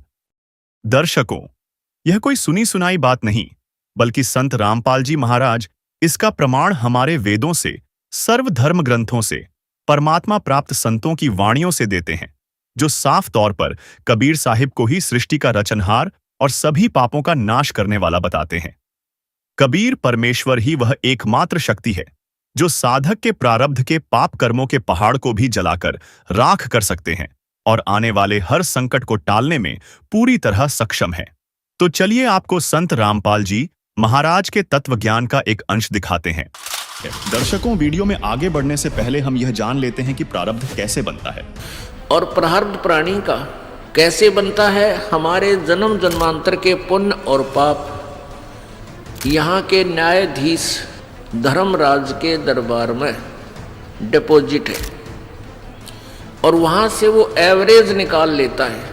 एवरेज भाई 20% पाप 20% पुण्य, यानी 50% पाप 50% पुण्य। तो जिसके पुण्य गणे हैं वो पुण्य ज़्यादा आएंगे पहले, तो फिर वो पाप आएंगे। तो दोनों को मिलाकर एवरेज ले लिया। किसी का 20% पुण्य बनते हैं तो किसी के 80% पाप, क्योंकि उसके पाप ज़्यादा हैं। तो ऐसे दर्शकों, अभी आपने संत रामपाल जी महाराज के अमृत वचनों से जाना कि प्रारब्ध कर्म बनते कैसे हैं, और अब जानते हैं वेदों के अनुसार प्रारब्ध कर्मों में संकलित पाप कर्मों को कैसे नाश किया जाए। तो चलिए अब हम अपने पवित्र वेदों में ही देखते हैं कि परमात्मा पाप नाश कर सकता है या नहीं। देखिए यजुर्वेद अध्याय 8 मंत्र 13। दर्शकों, यजुर्वेद अध्याय 8 मंत्र 13 में 6 बार लिखा है कि परमात्मा साधक के घोर पाप का भी नाश कर सकता है। स्वयं पढ़िए यजुर्वेद अध्याय 8 मंत्र 13, जिसमें लिखा है कि वेदों को बोलने वाला ब्रह्म कह रहा है कि हे पूर्ण ब्रह्म, आप सत भक्ति करने वाले भद्र पुरुष संत ऋषि द्वारा किए हुए पाप के क्षमा अर्थात विनाश करने वाले हो, साधारण व्यक्ति के किए हुए पाप के विनाश करने वाले हो। सत भक्ति चाहे पिता करे, उस पिता के किए हुए पाप के विनाश करने वाले हो। शास्त्र अनुकूल साधना चाहे कोई स्वयं करे, उसके अपने किए हुए पाप के विनाश करने वाले हो। और तो और आप पाप के पाप अर्थात घोर पाप के विनाश अर्थात क्षमा करने वाले हो। जो सतभक्ति करने वाला पाप चाहे शिक्षित अर्थात पंडित या अशिक्षित करे, उसके तथा सर्व सतभक्ति स्तुति करने वालों के पाप के विनाश करने वाले हो। जिससे स्पष्ट होता है कि संत रामपाल जी महाराज जी की यह बात सत्य है कि परमात्मा घोर पाप का भी नाश कर देता है। चलिए अब देखते हैं यजुर्वेद अध्याय 5 मंत्र 32 को और जानते हैं कि वह परमात्मा कौन है जो पापों का नाश कर अपने भक्त का जीवन सुखी कर देता है। देखिए दर्शकों, यजुर्वेद अध्याय 5 मंत्र 32 में लिखा है कि जो पूर्ण शांतिदायक है वह पाप का शत्रु अर्थात पाप विनाशक कबीर है। 2 स्थानों पर वास करता हुआ दुखदायी काल लोक में रहने वालों के कर्म बंधन का शत्रु अर्थात बंदी छोड़ रक्षा के लिए तुरंत आने वाला है। पवित्र करने वाला वायु के तुल्य है। सभा में अर्थात ओंकार ब्रह्म के 21 ब्रह्मंडों यानी ब्रह्म, ब्रह्मा, विष्णु, शिव तथा देवी देवताओं आदि की सभा है में जैसे चूहों की सभा में बिलाव की तरह शक्तिशाली राजाधिराज अर्थात कुल मालिक है। सर्व ऊर्जा स्रोत परमेश्वर वायु अर्थात प्रत्येक जीव का प्राणाधार है। आकाश के गुण शब्द रूप में अविनाशी है। जगत को त्यागने वाला अंतर्यामी जाना माना अर्थात सर्वविदित है। हवन में आहुति दिए घी का जैसे प्रारूप बदल जाता है अर्थात अधिक लाभदायक हो जाता है, ऐसे भक्ति से भक्त के गुण बदलने वाला स्वयं प्रकाशित सतलोक में रहने वाला है। भावार्थ है कि जो पूर्ण शांतिदायक है वह पाप नाशक परमेश्वर कबीरदेव यानी कबीर साहिब है। वह कर्मों के बंधन में बंधे हुओं के बंधन काटने वाला अर्थात बंदी छोड़ है जो स्वयं प्रकाशित सतलोक में रहता है। यजुर्वेद के उपरोक्त मंत्र से सिद्ध होता है कि वास्तव में कबीर परमात्मा घोर पाप का भी नाश कर देता, जिससे हम सुखी होकर भक्ति कर सकते हैं। और इससे यह भी स्पष्ट होता है कि संत रामपाल जी महाराज द्वारा बताया जा रहा ज्ञान सत्य है। तो चलिए अब जानते हैं कि हमारे पाप कर्म कैसे समाप्त होंगे। दर्शकों, हम सभी जानते हैं तथा हमारे ये नकली धर्मगुरु व कथावाचक भी बताते हैं कि इस लोक यानी काल ब्रह्म के 21 ब्रह्मांडों का अटल विधान है कि जब तक हमारे संचित पाप कर्म समाप्त नहीं हो जाते तब तक प्राणी को अपने प्रत्येक कर्म का दंड स्वर्ग नरक तथा 84 लाख योनियों में भोगना पड़ता है। यानी जो व्यक्ति जैसा कर्म करेगा वैसा फल भोगना पड़ेगा। जबकि पवित्र यजुर्वेद अध्याय 8 मंत्र 13 में आपने पढ़ा कि परमात्मा घोर पाप का भी नाश कर सकता है। एक बार पुनः पढ़िए यजुर्वेद अध्याय 8 मंत्र 13 को, जिसमें लिखा है कि वेदों को बोलने वाला ब्रह्म कह रहा है कि हे पूर्ण ब्रह्म, आप सद्भक्ति करने वाले भद्र पुरुष संत ऋषि द्वारा किए हुए पाप के क्षमा अर्थात विनाश करने वाले हो, साधारण व्यक्ति के किए हुए पाप के विनाश करने वाले हो। सतभक्ति चाहे पिता करे, उस पिता के किए हुए पाप के विनाश करने वाले हो। शास्त्र अनुकूल साधना चाहे कोई स्वयं करे, उसके अपने किए हुए पाप के विनाश करने वाले हो। और तो और आप पाप के पाप अर्थात घोर पाप के विनाश अर्थात क्षमा करने वाले हो। जो सतभक्ति करने वाला पाप चाहे शिक्षित अर्थात पंडित या अशिक्षित करे, उसके तथा सर्व सतभक्ति स्तुति करने वालों के पाप के विनाश करने वाले हो। दर्शकों, यजुर्वेद 8 मंत्र 13 का कुछ स्वार्थी व नकली व्यक्ति यह भावार्थ लगा सकते हैं कि पाप करते रहो, बाद में परमात्मा आपके सर्व पापों का नाश कर देगा। तो इस विषय में संत गरीबदास जी ने अपने सामने धर्मराज व कबीर परमात्मा के मध्य हुई वार्ता में बताया है। सुनिए। यहाँ क्या बता रहे हैं कि परमात्मा जब ऊपर लेकर गए गरीबदास जी को, तो परमेश्वर के शरीर से वहां जब उसने देखा ऐसी चमक थी और धर्मराज अपनी सिंहासन पर विराजमान था, न्यायाधीश, परमात्मा वहां प्रवेश किया, एकदम वो कुर्सी छोड़ कर खड़ा हो गया, सिंहासन छोड़ कर, और ऐसे जैसे एक उच्च अधिकारी के सामने बहुत निम्न सत्र का अधिकारी करबद्ध होकर के सावधान हो जाता है और वो डांट लगाता है। उच्च अधिकारी छोटे अधिकारी को अपना आदेश देता है अपनी लैंग्वेज में और वो सब स्वीकार्य करता है, जो एक शिष्टाचार होता है। तो क्या कहते हैं, धर्मराज दरबार में देई कबीर तलाक, मेरे भूले चूके हंस को तू पकड़िए मत कजाक। है जिस धर्मराज के सामने ब्रह्मा विष्णु महेश की हिम्मत नहीं जाकर को अपशब्द बोल दे, ये तो आप यहीं देख लो, अपने चीफ जस्टिस के सामने प्रधानमंत्री की हिम्मत नहीं, उसको जाकर कुछ वहाँ प्रधानमंत्री के सामने भी सिंहासन नहीं छोड़ेगा चीफ जस्टिस। हाँ, राष्ट्रपति जब जाएगा उसने पद छोड़ना पड़ेगा राष्ट्रपति के लिए। हमारे राष्ट्रपति इतने सर्वमान्य होते।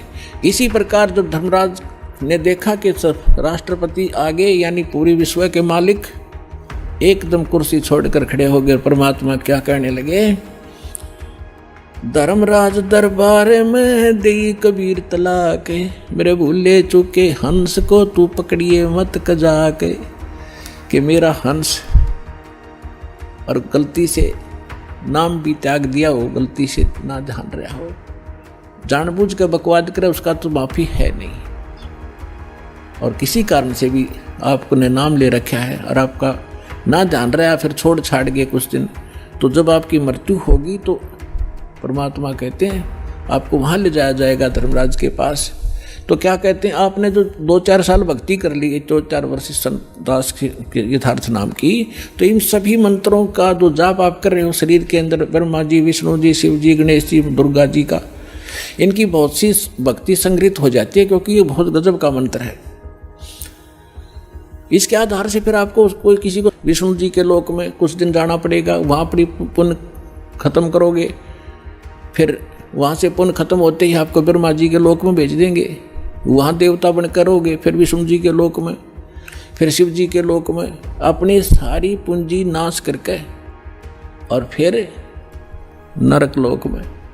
अब परमात्मा कहते हैं, तो वहाँ जब धर्मदास जी को परमात्मा धर्मराज के दरबार में धमका रहे थे कि मेरे भूले चूके हंस को भी तो पकड़िए मत कजाक, खबरदार मेरे हंस को तूने, जिसने न्यू कह दिया कि मैं कबीर साहब का उपदेश ले रखा था, और आपको पता ही होगा वो कौन सा नाम जाप कर रहा है, उसकी भक्ति से पता लग जाएगा, तो उसको पकड़ना नहीं।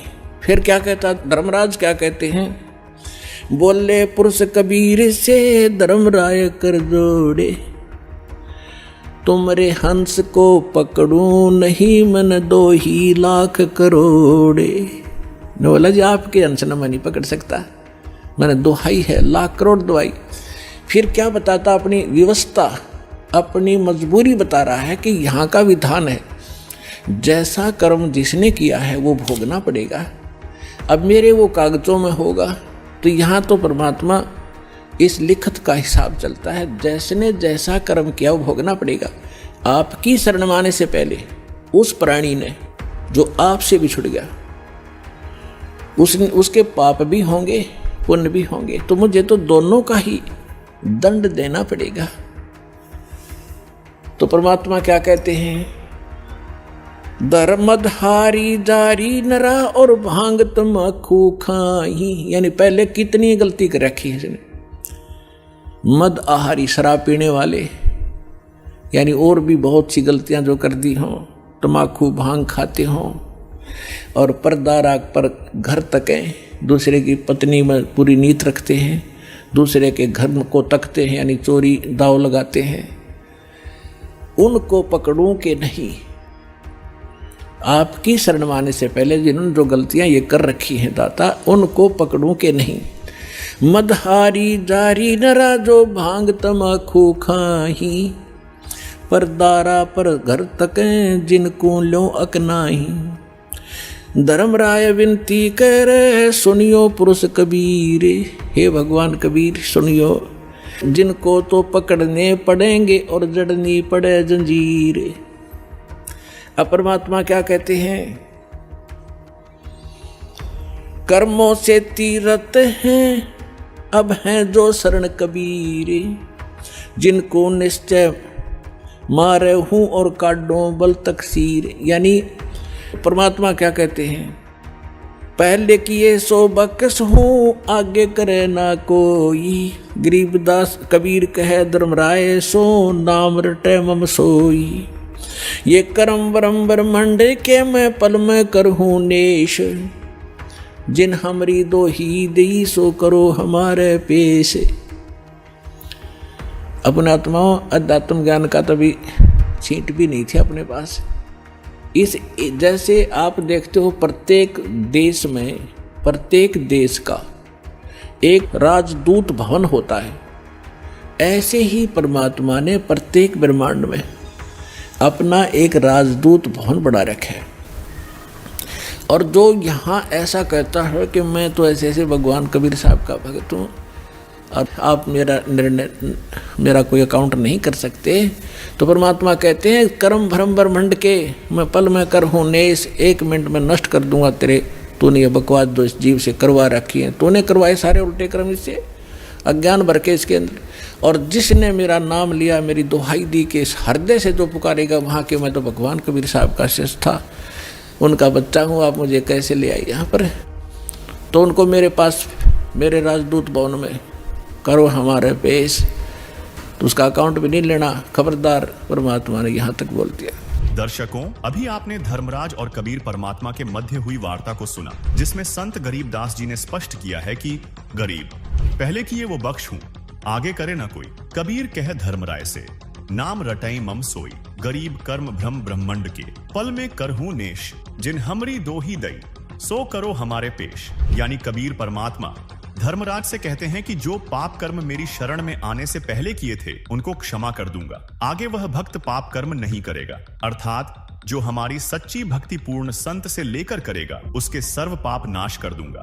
तथा कबीर परमेश्वर ने पुनः कहा कि इस काल लोक के सर्व संचित वर्तमान व प्रारब्ध कर्म जो भ्रमित करके कराए गए हैं, मैं अपने भक्त के उन सब पाप कर्मों को एक क्षण में नष्ट कर दूंगा। जिन्होंने मेरी दुहाई दी है, यानी पुकार कर कहा है कि हम कबीर परमेश्वर के भक्त या भक्तमती हैं, उनका हिसाब अर्थात कर्मों का लेखा जोखा भी तू मत लेना, बल्कि उनको मेरे दरबार में त्रिकुटी पर बने सतगुरु स्थान पर पेश कर देना। उनके कर्मों का हिसाब मैं स्वयं करूंगा। दर्शकों, अभी आपने देखा कि इन नकली धर्मगुरुओं कथावाचकों की कपोल कल्पित कहानियों के विपरीत यजुर्वेद अध्याय 8 मंत्र 13 कहता है कि परमात्मा घौर से घौर पाप का भी नाश कर देता है।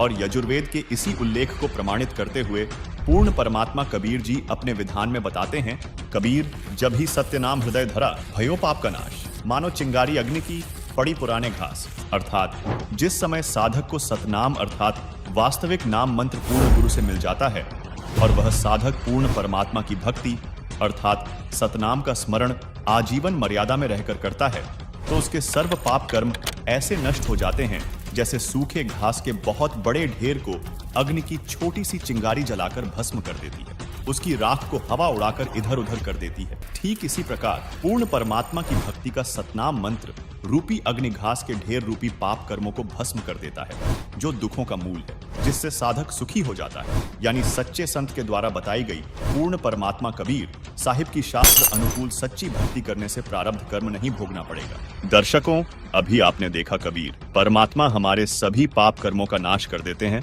जो आपको वेदों से प्रमाणित किया गया। आइए अब देखते हैं इस विषय में संत रामपाल जी महाराज क्या बताते हैं, ध्यान से सुनिएगा। हमारा आपस का संस्कार अंत नहीं होगा तब तक हम मुक्त नहीं हो सकते, फ्री नहीं हो सकते। उसके लिए परमात्मा ने विधान बताया है कि एक ऐसा मंत्र दूंगा, उस मंत्र की कमाई से आपके पुण्यों का तो ढेर लग जाएगा और जो पाप आपके होंगे उनको मैं कैंसिल करूंगा। अपने कोटे ते, अपनी ताकत ते, आपकी श्रद्धा देख के, आपकी आस्था देख के। कहते हैं जब ही सतनाम हृदय धरो, भयो पाप को नाश, और जैसे चिंगारी अग्नि की वही पड़े पुराने घास। तो 1000 टन सूखा घास पड़ा हो और उसमें एक माचिस की सीख जला कर लगा दे, सारे को फूंक करके ढेर बना देगी, राख बना देगी और चलेगी तेज हवा, उसको उठाकर कहीं की कहीं फेंक का होगी, फील्ड क्लियर हो जाएगा। तो कहते हैं जैसे सूरज के आगे बदरा ऐसे कर्म छयारे, और प्रेम की पवन करे चित मंजन झलके तेज नयारे। आत्मा और परमात्मा के बीच में आपके इन पाप कर्मों का के बादल छा गए, इनको प्रेम की पवन और करे चित मंजन झलके तेज नयारे। जैसे सूरज के आगे बादल ऐसे कर्म छयारे, और प्रेम की पवन करे चित मंजन फिर झलके तेज नयारे। एक मंत्र दिया जाएगा आपको, आपके पापों का नाश करेगा। आपके जो पाप नाश हो जाएंगे, आपके हृदय में एक विशेष कसक बनेगी। भगवान की चर्चा सुनते ही, प्रारंभ होते ही, उसका नाम शुरू होते ही, कहीं पर भी चर्चा सुनते हो तो एकदम गदगद आत्मा होगी, आंखों से आंसू टपकने लग जाएंगे। तो वो प्रेम की पवन है, प्रेम की हवा चल पड़ी और फिर वो साफ कर देगी आपके सब दुर्गुणों को, और संचित अपराध हैं उनको भी, और प्रारब्ध वाले कर्मों को भी ये मंत्र नाश करेगा। अभी आपने संत रामपाल जी महाराज के विचार सुने कि परमात्मा घोर से घोर पापों का भी नाश कर देता है, और यह केवल कबीर परमात्मा की ही भक्ति से संभव है। तो हो सकता है कि आपको यकीन न हो, क्योंकि आज तक हम कबीर जी को एक कवि, संत, भक्त के रूप में ही जानते आए हैं। दर्शकों, अब आपको बताते हैं कि कबीर जी परमात्मा क्यों हैं तथा उनके परमात्मा होने का प्रमाण किन किन धर्म ग्रंथों में दिया गया है तथा उनको परमात्मा सिद्ध करने वाले गवाह कौन कौन हैं। जैसे हमारे देश के प्रधानमंत्री के शरीर का नाम तो अन्य होता है और पद का नाम प्रधानमंत्री होता है, ठीक इसी प्रकार कबीर परमात्मा अर्थात कबीर देव सतलोक में सतपुरुष रूप में सिंहासन पर राजा के समान विराजमान हैं, जो कि चारों युगों सतयुग, त्रेता युग, द्वापर युग और कलयुग में सह शरीर प्रकट होते हैं। सतयुग में सत सुकृत कह टेरा, त्रेता नाम मुनींद्र मेरा, द्वापर में करुणामय कहाया, कल युग नाम कबीर धराया। कबीर परमात्मा सतयुग में सत सुकृत नाम से आए, त्रेता युग में मुनींद्र ऋषि रूप में आए, द्वापर युग में करुणामय नाम में आए तथा कलयुग के 49,106 वर्ष बीत जाने के बाद सन 1398 में कबीर परमात्मा आध्यात्मिक शिक्षा का केंद्र माने जाने वाली प्रसिद्ध काशी नगरी में अपने वास्तविक कबीर नाम से प्रकट हुए तथा वेदों में वर्णित परमात्मा की लीला के अनुसार कवियों की तरह आचरण करते हुए अपने तत्व ज्ञान का प्रचार दोहों कविताओं के माध्यम से करना प्रारंभ किया। दर्शकों, यहाँ आपको स्पष्ट कर दें कि जिस तरह तुलसीदास जी ने रामचरितमानस के बालकांड दोहा 143 की चौपाई 3 में वेद को वेद लिखा है, ठीक इसी प्रकार वेदों में परमात्मा का नाम कबीरदेव है, जिन्हें स्थानीय भाषा में संतों ने कबीर साहिब कहा है तथा संस्कृत में कबीर को कबीर ही लिखा जाता है। यह संस्कृत के इन विद्वानों द्वारा ही लिखा गया है। दर्शकों, अब देखिए कबीर परमात्मा के ढेरों प्रमाण ऋग्वेद से। ऋग्वेद मंडल 9 सूक्त 31 मंत्र 2, ऋग्वेद मंडल 9 सूक्त 20 मंत्र 1, ऋग्वेद मंडल 9 सूक्त 96 मंत्र 17, ऋग्वेद मंडल 9 सूक्त 86 मंत्र 26, ऋग्वेद मंडल 9 सूक्त 82 मंत्र 2, ऋग्वेद मंडल 1 सूक्त 1 मंत्र 5, ऋग्वेद मंडल 1 सूक्त 11 मंत्र 4, ऋग्वेद मंडल 1 सूक्त 188 मंत्र 1। दर्शकों, अब देखिए कबीर परमात्मा के ढेरों प्रमाण यजुर्वेद से। यजुर्वेद अध्याय 40 मंत्र 8, यजुर्वेद अध्याय 5 मंत्र 32, यजुर्वेद अध्याय 29 मंत्र 25, यजुर्वेद अध्याय 28 मंत्र 34। दर्शकों, अब देखिए कबीर परमात्मा के ढेरों प्रमाण सामवेद से। सामवेद मंत्र संख्या 30, सामवेद मंत्र संख्या 359, सामवेद मंत्र संख्या 822, सामवेद मंत्र संख्या 920, सामवेद मंत्र संख्या 935, सामवेद मंत्र संख्या 968, सामवेद मंत्र संख्या 1094, सामवेद मंत्र संख्या 1131, सामवेद मंत्र संख्या 1175, सामवेद मंत्र संख्या 1204, सामवेद मंत्र संख्या 1250, सामवेद मंत्र संख्या 1286, सामवेद मंत्र संख्या 1318, सामवेद मंत्र संख्या 1400, सामवेद मंत्र संख्या 1562, सामवेद मंत्र संख्या 1711, सामवेद मंत्र संख्या 1774। दर्शकों, अब देखिए कबीर परमात्मा के ढेरों प्रमाण अथर्ववेद से। अथर्ववेद कांड 4 अनुवाक 1 मंत्र 7, अथर्ववेद कांड 5 अनुवाक 1 मंत्र 5, अथर्ववेद कांड 5 अनुवाक 12 मंत्र 1, अथर्ववेद कांड 5 अनुवाक 13 मंत्र 1, अथर्ववेद कांड 7 अनुवाक 14 मंत्र 1, अथर्ववेद कांड 8 अनुवाक 3 मंत्र 20, अथर्ववेद कांड 9 अनुवाक 9 मंत्र 15, अथर्ववेद कांड 13 अनुवाक 1 मंत्र 11, अथर्ववेद कांड 18 अनुवाक 3 मंत्र 63, अथर्ववेद कांड 20 अनुवाक 77 मंत्र 3। दर्शकों, अभी आपने चारों वेदों से कबीर परमेश्वर जी का प्रमाण देखा। आइए अब देखते हैं अन्य सदग्रंथों में कबीर साहिब जी का प्रमाण। ये है श्रीमद् भगवद गीता अध्याय 8 श्लोक 9 में कबीर परमेश्वर का स्पष्ट प्रमाण है। ये है रामचरितमानस अयोध्या कांड दोहा 109 की चौपाई 4 में कबीर परमेश्वर की ओर इशारा किया गया है। दर्शकों, ये थे सनातन धर्म के प्रमाणित पवित्र सदग्रंथों से कबीर परमेश्वर जी का प्रमाण। अब देखते हैं मुस्लिम धर्म की पाक पुस्तकों में कबीर परमेश्वर यानी कि अल्लाह कबीर के प्रमाण। दर्शकों, कबीर परमात्मा को अरबी भाषा में कबीरन, कबीरा, कबीरू, खबीरा, खबीरन आदि कहकर संबोधित किया गया है। आइए अब देखते हैं कुरान शरीफ से ढेर सारे प्रमाण। ये है कुरान शरीफ। कुरान शरीफ के सूरत फुरकान 25 आयत 52, 58, 59 में अल्लाह कबीर का प्रमाण है। इसके साथ ही सूरत बकरा 2 आयत 234 271, सूरत इमरान 3 आयत 153, 180, सूरत निसा 4 आयत 34, 35, 128, 135, सूरत अनाम 6 आयत 18, 73, 103, सूरत हूद 11 आयत 1, 3, 111, सूरत इसरा 17 आयत 30, 31, 96, सूरत हज 22 आयत 62, सूरत लुकमान 31 आयत 16, 29, 30, 34,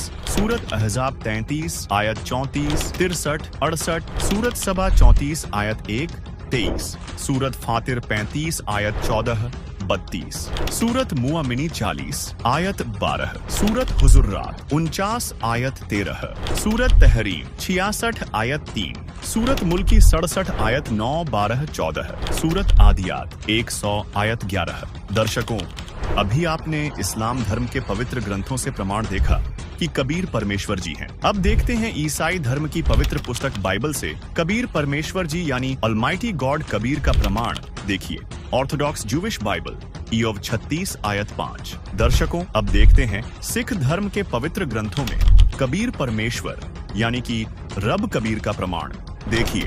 यक अर्ज गुफ्तम पेश तो दर घोष कुन करता, हक्का कबीर करीम तू बेब परवरदिगार, नानक बुगोयद जनु तुरा तेरे चाकराम पाखाक। गुरु ग्रंथ साहिब पृष्ठ 1350 487। दर्शकों, अभी आपको चारों धर्मों के पवित्र ग्रंथों से कबीर परमेश्वर जी के प्रमाण दिखाए गए। अब देखते हैं अन्य प्रमाण जिससे सिद्ध होता है कि परमात्मा का नाम कबीर ही है। ये है कबीर सागर। इसमें स्वयं कबीर साहिब जी ने गोरखनाथ से ज्ञान चर्चा के दौरान अपना भेद बताया था। देखिए ये प्रमाण। अवधु अविगत से चल आया, कोई मेरा भेद मर्म नहीं पाया, ना मेरा जन्म न गर्भ बसेरा, बालक नए दिखलाया। काशी नगर जल कमल पर डेरा, तहाँ जुलाहे ने पाया, माता पिता मेरे कछु नहीं, न मेरे घर दासी, जुल्हा को सुत आन कहाया, जगत करे मेरी हांसी। 5 तत्व का धड़ नहीं मेरा, जानू ज्ञान अपारा, सत्य स्वरूपी नाम साहिब का, 100 है नाम हमारा। अधर दीप सतलोक गगन गुफा में, तहाँ निज वस्तु सारा, ज्योति स्वरूपी अलख निरंजन, ब्रह्म भी धरता ध्यान हमारा।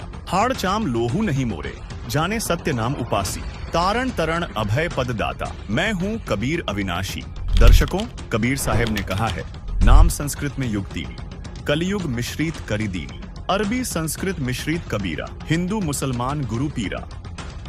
अर्थात कबीर साहिब ने स्वयं कबीर सागर, बोध सागर खंड, अध्याय जीव धर्म बोध के पृष्ठ 2047 में स्पष्ट किया है कि कबीर शब्द अरबी और संस्कृत भाषा के मिश्रण से बना है।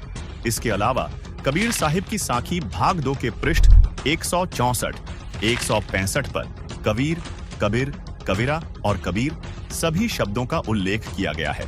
दर्शकों, इन सभी प्रमाणों से प्रमाणित होता है कि अल्लाह रब गॉड भगवान का नाम कबीर है। दर्शकों, अब आपको कबीर परमात्मा के गवाहों से अवगत करवाते हैं, जिन्होंने छाती ठोककर अपने अपने कालखंड में गवाही दी है कि परमात्मा कबीर ही है। आइए देखते हैं। सबसे पहले बात करते हैं हजरत मूसा लगभग 1393 1273 ईसा पूर्व प्राचीन मिस्र हजरत मूसा जी की। यहूदी धर्म के प्रवर्तक माने जाने वाले हजरत मूसा जी को उनका अल्लाह उससे अधिक इल्मी अल खिज्र के पास जाकर इल्म ज्ञान प्राप्त करने के लिए कहता है, जिसका जिक्र कुरान शरीफ सुरा काफ 18 आयत 60 से 82 में है।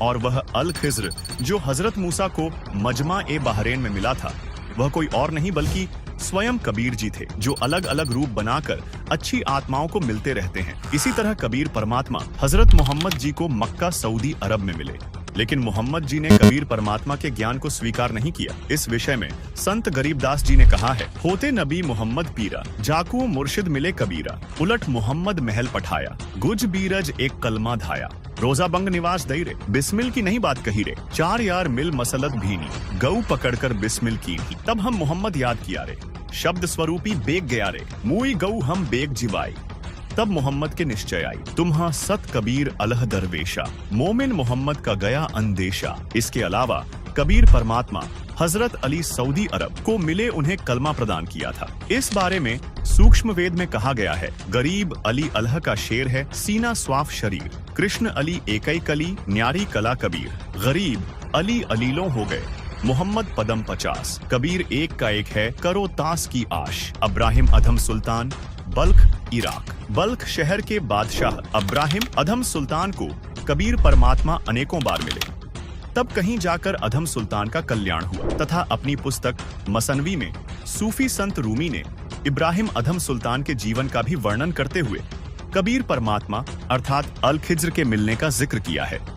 वही संत गरीबदास जी ने कहा है, हम सुल्तानी नानक तारे दादू को उपदेश दिया, जात जुलाहा भेद नहीं पाया, काशी माहे कबीर हुआ। दर्शकों, यहाँ सुल्तानी शब्द बलख बुखारे के राजा इब्राहिम अधम सुल्तान के लिए संबोधित किया गया है। मंसूर अली व उसकी बहन शिमली को भी कबीर परमात्मा शम्स तबरेज के रूप में मिले थे, जिसका वर्णन कबीर मंशूर नामक पुस्तक में मिलता है। शेख फरीद मुल्तान पश्चिमी पाकिस्तान को मिले। सूफी संत रूमी कोन्या तुर्की को कबीर परमात्मा शम्स तबरेज के रूप में 15 नवंबर 1244 को कोन्या में मिले, जिसके बाद रूमी ने अपने मुर्शिद गुरु शम्स तबरेज की बड़ाई में लिखी 2 रचनाओं मसनावी और दीवान ए कबीर में भी कबीर परमात्मा अर्थात अल खिज्र का जिक्र किया है। संत नामदेव पुंडरपुर महाराष्ट्र को कबीर परमात्मा एक संत रूप में पुंडरपुर में मिले। उनके साथ अनेक चमत्कार किए। स्वामी रामानंद जी काशी उत्तर प्रदेश को सभी कबीर जी का गुरु मानते हैं, जबकि वास्तविकता यह है कि गुरु परंपरा बनाए रखने के लिए कबीर जी ने गुरु शिष्य की लीला की थी। वास्तव में तो स्वामी रामानंद जी स्वयं कबीर जी को अपना गुरु मानते थे। रामानंद जी ने परमेश्वर कबीर जी के विषय में कहा है, बोलत रामानंद जी सुन कबीर करतार, गरीबदास सब रूप में तुम ही बोलनहार, तुम साहिब तुम संत हो, तुम सदगुरु तुम हंस, गरीबदास तुम रूप बिन और न दूजा अंश, दोहू ठौर है एक तू, भया एक से दोए, गरीबदास हम कारणे उतरे हो मगजोय, तैमूर लंग उज्बेकिस्तान, रोटी तैमूर लंग कू दीन ही, ताते 7 पादशाही लीन ही, गरीब तैमूर लंग को तालिब मिले, एक रोटी की चाह है, जिंदा रूप कबीर धरही, सुनी तैमूर लंग की माए, गरीब तैमूर लंग हुमियों रहे, मन में कुछ न चाह, मौज मेहर मौला करी, दीनिया तख्त बैठाए, गरीब हिंद जिंद सभी दी, सेतबंद लगसीर, गड़गजनी ताबे करी, जिंदा इसम कबीर, गरीब 7 सहीसल नीकली, पीछे डिगमग खयाल, तैमूर लंग और औरंगजेब लग, इन पर नजर निहाल। संत रविदास काशी उत्तर प्रदेश और कबीर जी समकालीन थे। पहले रविदास जी ने रामानंद जी को गुरु बनाया था, लेकिन कबीर परमात्मा की समर्थता से परिचित होकर उन्होंने कबीर जी को अपना गुरु स्वीकार किया था। गरीब अनभय कठी रैदास को मिल गए पीर कबीर, मगर बीच झगड़ा मंडिया पाया नहीं शरीर। धर्मदास जी मध्य प्रदेश।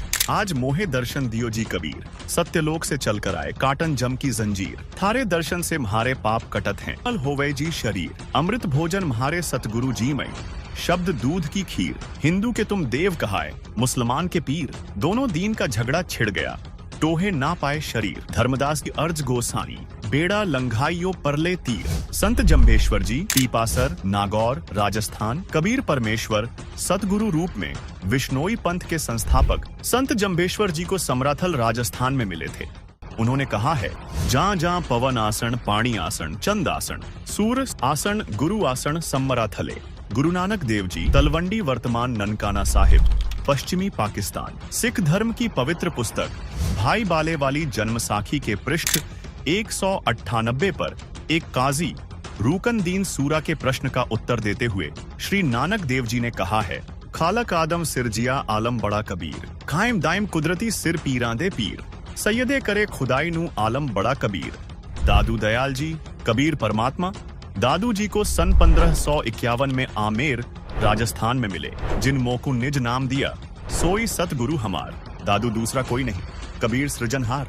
मलूक दास जी इलाहाबाद उत्तर प्रदेश। जपोरे मन परमेश्वर नाम कबीर, एक समय गुरु बंसी बजाई कालंदरी के तीर, सुरनर मुनि थक गए रूक गया दरिया नीर, काशी तज गुरु मघर आए दोनों दीन के पीर, कोई गाड़े कोई अग्नि जरावे ढूंढा न पाया शरीर, 4 दाग से सतगुरु न्यारा अजरो अमर शरीर। दास मलूक सलूक कहते हैं खोजो खसम कबीर। संत गरीबदास जी गांव छुड़ानी जिला झज्जर हरियाणा। कबीर परमेश्वर संत गरीबदास जी को सन 1727 में मिले। उन्होंने कहा है, अनंत कोटि ब्रह्मांड का एक रति नहीं भार, सतगुरु पुरुष कबीर हैं कुल के सृजनहार। गरीब परमेश्वर एक कबीर है दूजा नहीं आधार, दास गरीब सकल सृष्टि का यों ही सृजनहार। गरीब मात पिता जाके नहीं जन्म प्रमाण, यौह पूर्ण ब्रह्म कबीर है करता हंस अमान। गरीब जिसको कहते कबीर जुलाहा, सब गति पूर्ण अगम अगाहा। संत घीसादास जी गांव खेखड़ा जिला मेरठ वर्तमान जिला बागपत उत्तर प्रदेश। संत घीसा दास जी को कबीर परमात्मा सन 1813 में मिले तथा आज से 28 वर्ष पूर्व संत रामपाल जी महाराज गांव धनाना धाम सोनीपत हरियाणा को परमेश्वर कबीर साहेब जी संवत 2054 फाल्गुन मास शुक्ल पक्ष एकम मार्च 1997 को दिन के 10 बजे मिले थे। दर्शकों, अब आप सोच रहे होंगे कि कबीर जी तो काशी में सन 1398 से सन 1518 तक रहे, तो वे इस पहले या बाद में कैसे आए होंगे? तो दर्शकों, आपको बता दें, जिस परमात्मा के विषय में आपने अभी धर्म ग्रंथों व परमात्मा प्राप्त संतों की अमरवाणी में प्रमाण देखे, वही पूर्ण परमात्मा कबीर जी हैं, जिनके विषय में ऋग्वेद मंडल 9 सूक्त 82 मंत्र 2 में लिखा है कि वह कबीर परमात्मा अपने निज लोक से तत्व ज्ञान का उपदेश करने की इच्छा से बिजली की गति से चलकर आता है और दृढ़ भक्तों को मिलता है। तथा कबीर परमात्मा ने स्वयं कहा है, चारों युग में मेरे संत पुकारे, कूक कहा हम हेल रे, हीरे माणिक मोती बरसें, यह जग चुकता ढेल रे, गरीब खुरासान काबुल किला, बगदाद बनारस एक, बलख और बिलायत लग, हम ही धारें भेष।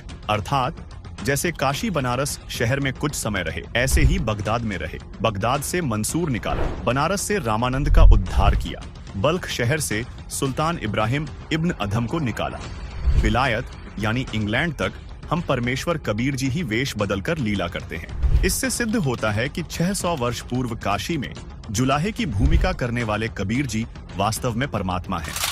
लेकिन आपके दिमाग में एक प्रश्न उठ सकता है कि कबीर परमेश्वर तक पहुंचने का रास्ता क्या है? यहीं पर गीता के अध्याय 4 श्लोक 34 का रहस्य खुलता है, जो कहता है कि इस ज्ञान को केवल एक तत्वदर्शी संत ही बता सकता है। और इस तत्वदर्शी संत की पहचान क्या है? गीता के अध्याय 15 श्लोक 1 में इस संत की पहचान बताई गई है। वह संत जो आपको इस संसार रूपी उल्टे लटके हुए पेड़ का हर एक पत्ता, शाखा, डार, तना और इसकी जड़ रूपी परमात्मा के बारे में वेदों अनुसार विस्तार से समझा दे, वह तत्वदर्शी संत है। और संत रामपाल जी महाराज इस श्लोक को कबीर परमात्मा की वाणी से अपने सत्संगों में बताते हैं।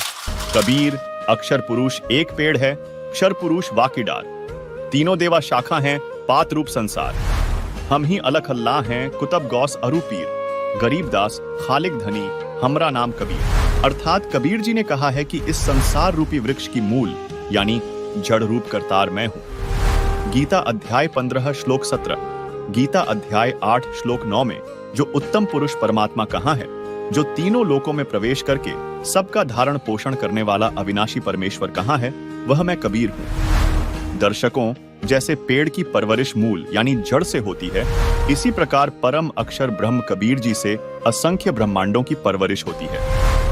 क्योंकि संत रामपाल जी महाराज ने अथर्व वेद कांड 4 अनुवाक 1 मंत्र 7, यजुर्वेद अध्याय 40 मंत्र 8 तथा ऋग्वेद मंडल 1 सूक्त 1 मंत्र 5 सहित अन्य वेद मंत्रों से आंखों देखे गवाहों की वाणियों से स्पष्ट किया है कि सर्व सृष्टि के रचनहार कबीर जी हैं।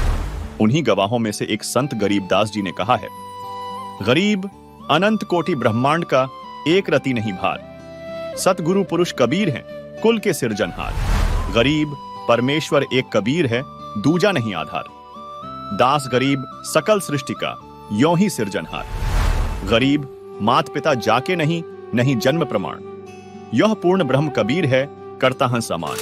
दर्शकों, आज के समय में सदग्रंथों पर आधारित यह सारी पहचान केवल एक ही संत पर खरी उतरती है, वह है संत रामपाल जी महाराज।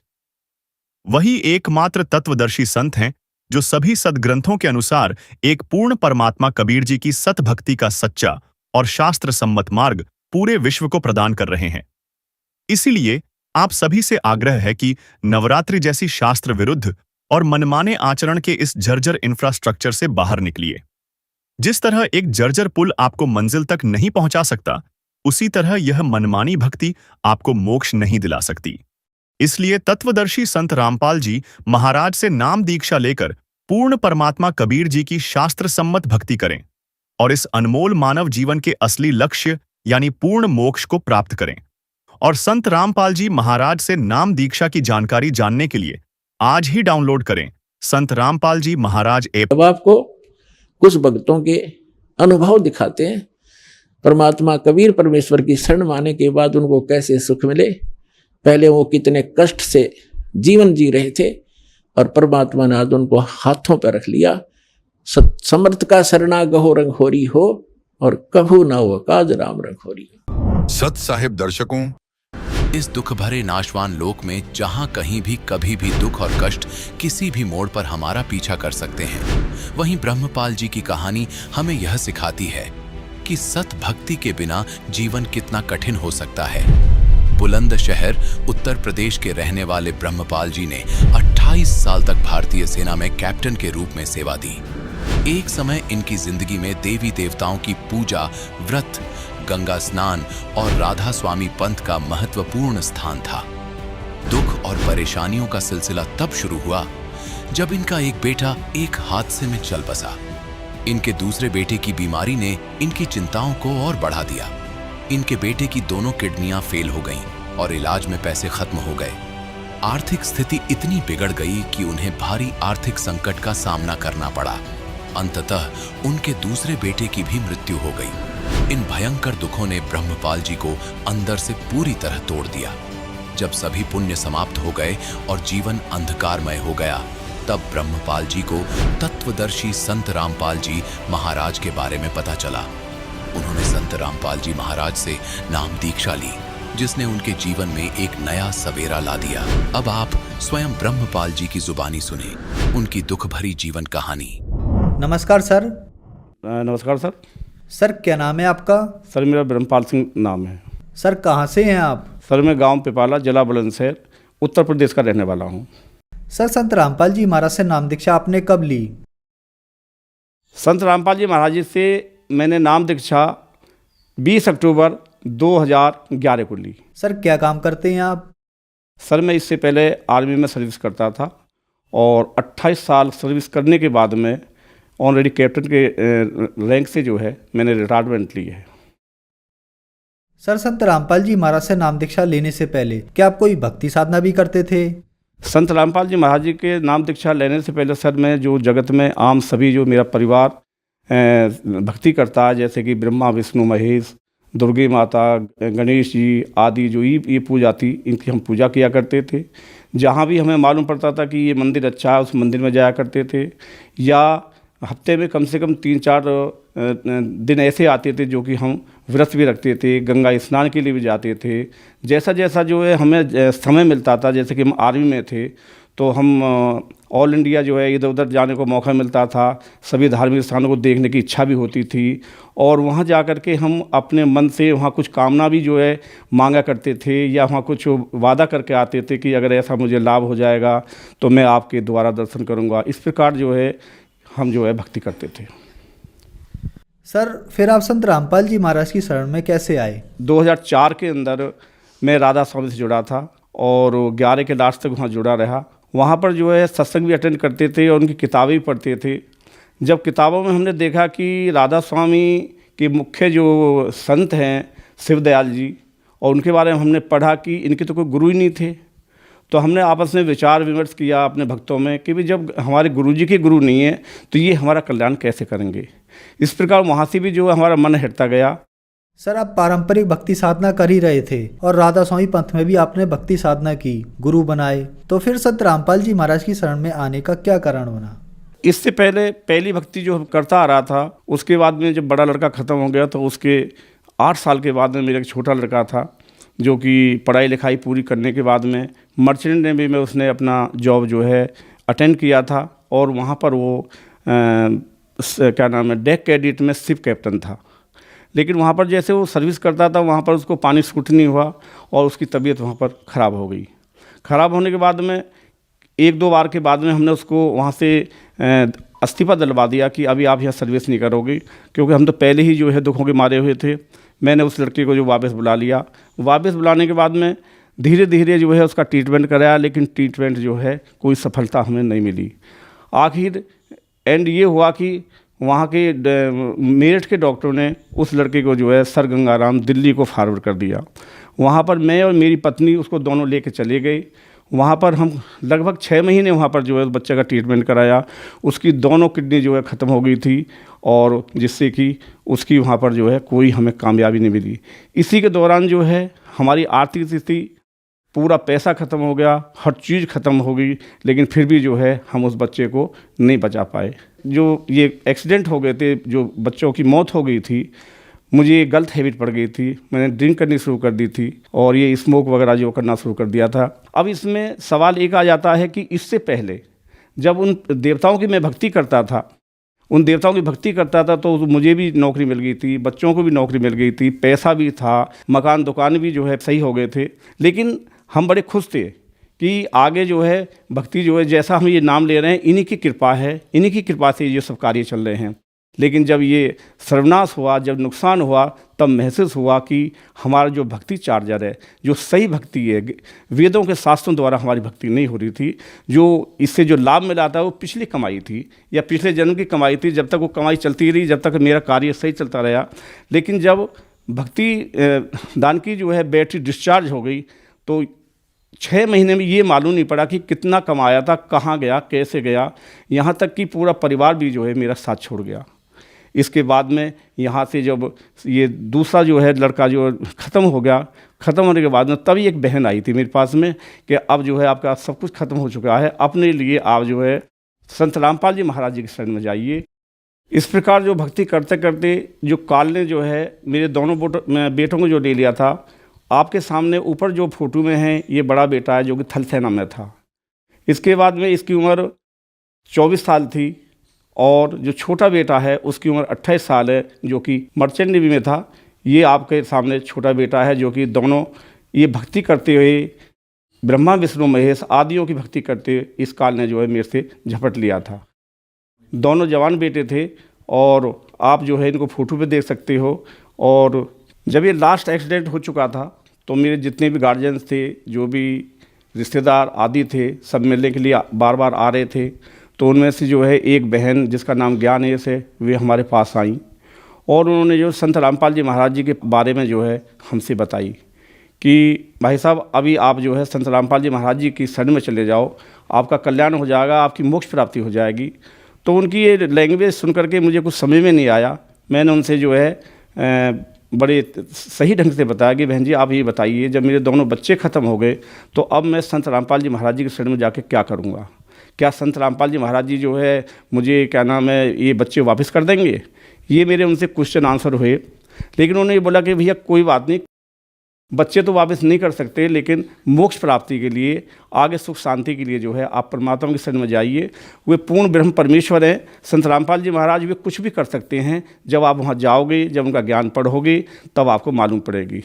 इस प्रकार जो है हमने भक्तमती से उनसे एक क्या नाम उन बहन से जो है एक ज्ञान गंगा ली। ज्ञान गंगा लेने के बाद में उसको पढ़ाई की।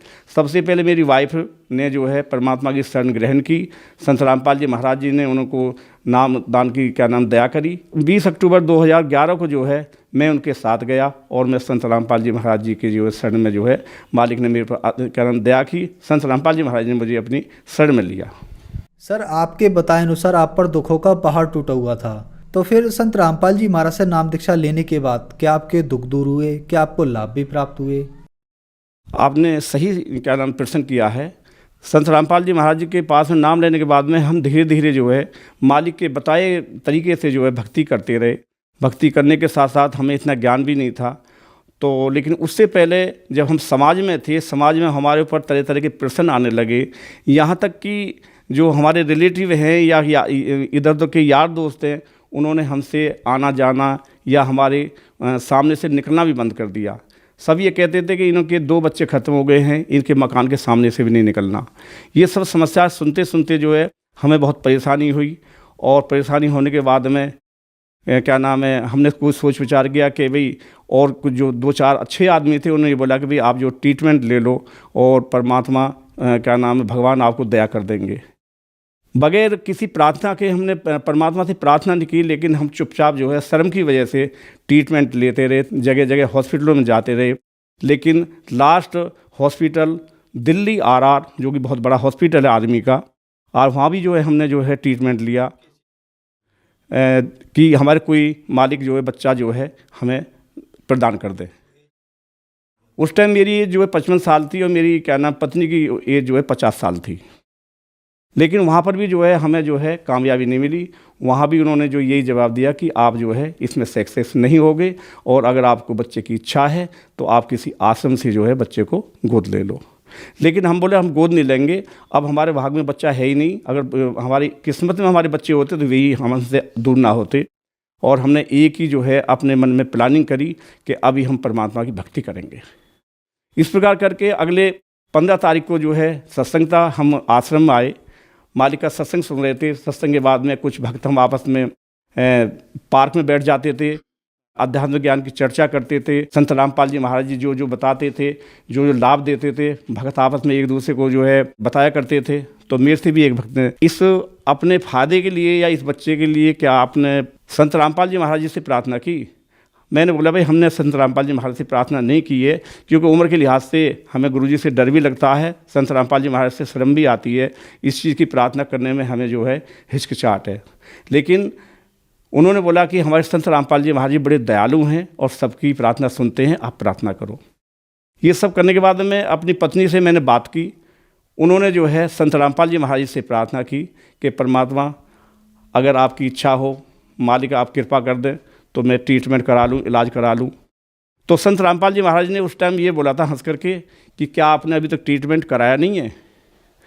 तो मेरी वाइफ ने बोला हाँ क्या नाम गुरुजी मैंने ट्रीटमेंट कराया है। तो उन्होंने एक सवाल किया था, बेटा तेरे ऊपर जो है अब कर्ज खत्म हो गया है, अपना भक्ति करो और मोक्ष प्राप्ति करो। लेकिन उन्होंने जिद की कि परमात्मा जो समाज की जो बातें आ रही हैं वे बाहर नहीं निकलने देती हैं, आप कृपा कर दो और मुझे क्या नाम है आशीर्वाद दे दो। तब संत रामपाल जी महाराज ने बोला था कि ठीक है बेटा जाओ इलाज करा लो। वहाँ से जो है चलने के बाद में इलाज की प्रक्रिया शुरू हुई। शुरू होने के 4 महीने के बाद में हमारी वाइफ को जो है, जिसको MC पीरियड बोलते हैं, MC पीरियड आया, जो कि इससे पहले 2 साल पहले बंद हो चुका था। और इतना MC पीरियड आया कि हम भी घबरा गए थे कि इतनी ब्लीडिंग करने के लिए मुझे डॉक्टर के पास उनको ले जाना पड़ा। तो ये ले जाने के लिए हम नोएडा कैलाश अस्पताल में गए। वहाँ पर हमने चेकअप करवाया और चेकअप कराने के बाद में वहाँ के डॉक्टरों ने ये एक फैसला दिया कि इनका ऑपरेशन करना पड़ेगा और इनकी बच्चादानी निकालनी पड़ेगी।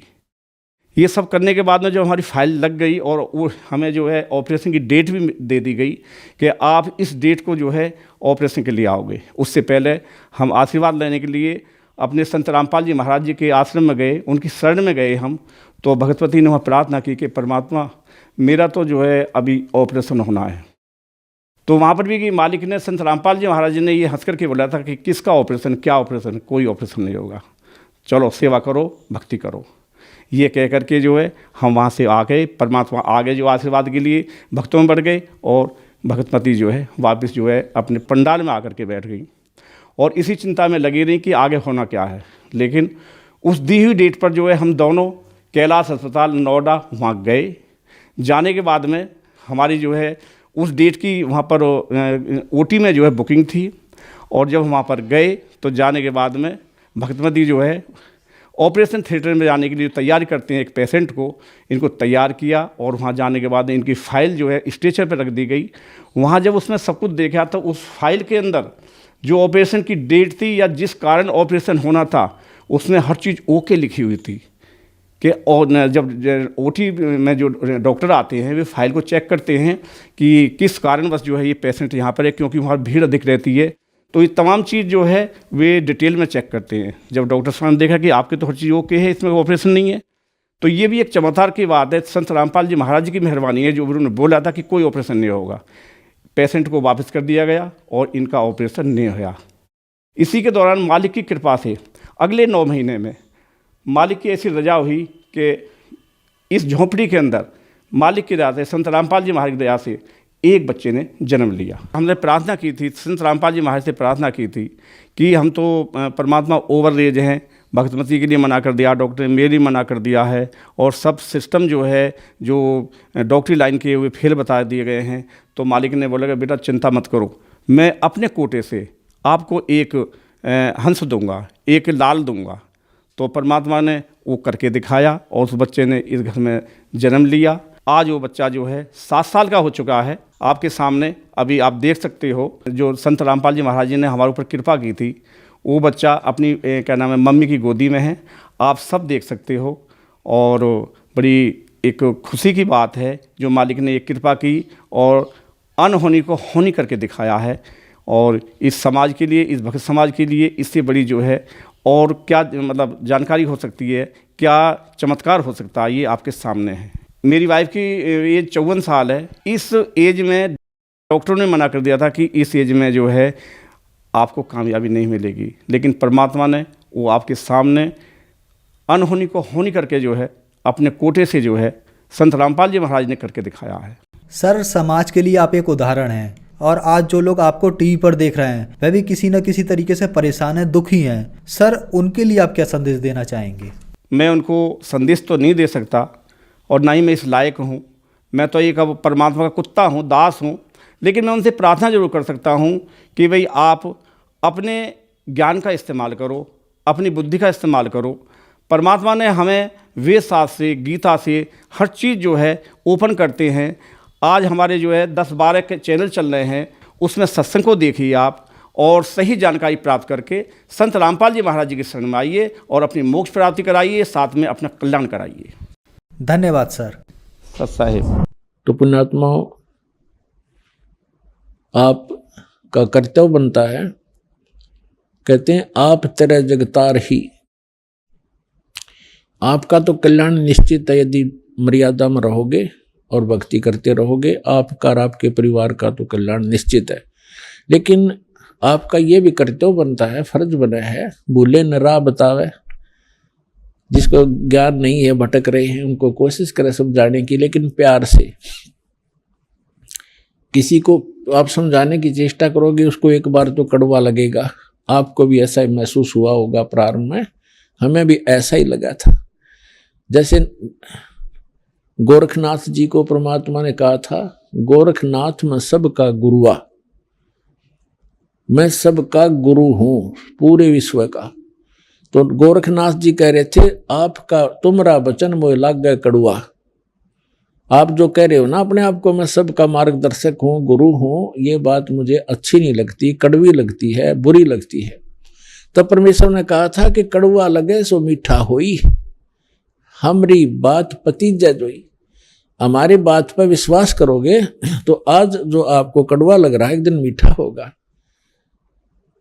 तो पुण्यात्माओं, आपका कर्तव्य बनता है इस परमेश्वर के सच्चे ज्ञान को अपने भाई बहनों पूरे विश्व के सभी हम एक वहाँ तक पहुँचाओ, जन जन तक पहुँचाओ। हम सभी एक परमात्मा के बच्चे हैं। हम अपनी अनजानपने में भिन्न भिन्न हो गए, गलत गुरुओं ने हमें बांट दिया, तो हम फिर एक हो सकते हैं। इस परमात्मा के ज्ञान को जन जन तक पहुँचाओ। यहाँ आश्रम से जो प्रचार की सामग्री ले जाओ और कोशिश करो सब तक पहुँचाने की। आपको एक और विशेष उपकार होगा। आत्म प्राण उद्धार ही ऐसा धर्म नहीं और एक जीव को काल के उस पाड़े ते छुटवा के सतलोक आश्रम में जोड़ने का इतना पुण्य होगा जैसे करोड़ गऊओं को कसाई से बचाने का एक पुण्य होता है। तो आपको इतना पुण्य होगा। आप भी प्रचार करो और प्यार से करो, किसी का संघर्ष नहीं करे। कोई आपको बुरा भी बोला, आपका भाई बहन समझ के कि इसको पता नहीं है, तो उसके साथ विरोध नहीं करे, आगे चल पड़े। जिसको सुहा उसको ज्ञान समझावे और यहाँ से पुस्तकें लेकर वो बांटो और सबका कल्याण कराओ। बोलो सतगुरुदेव की जय।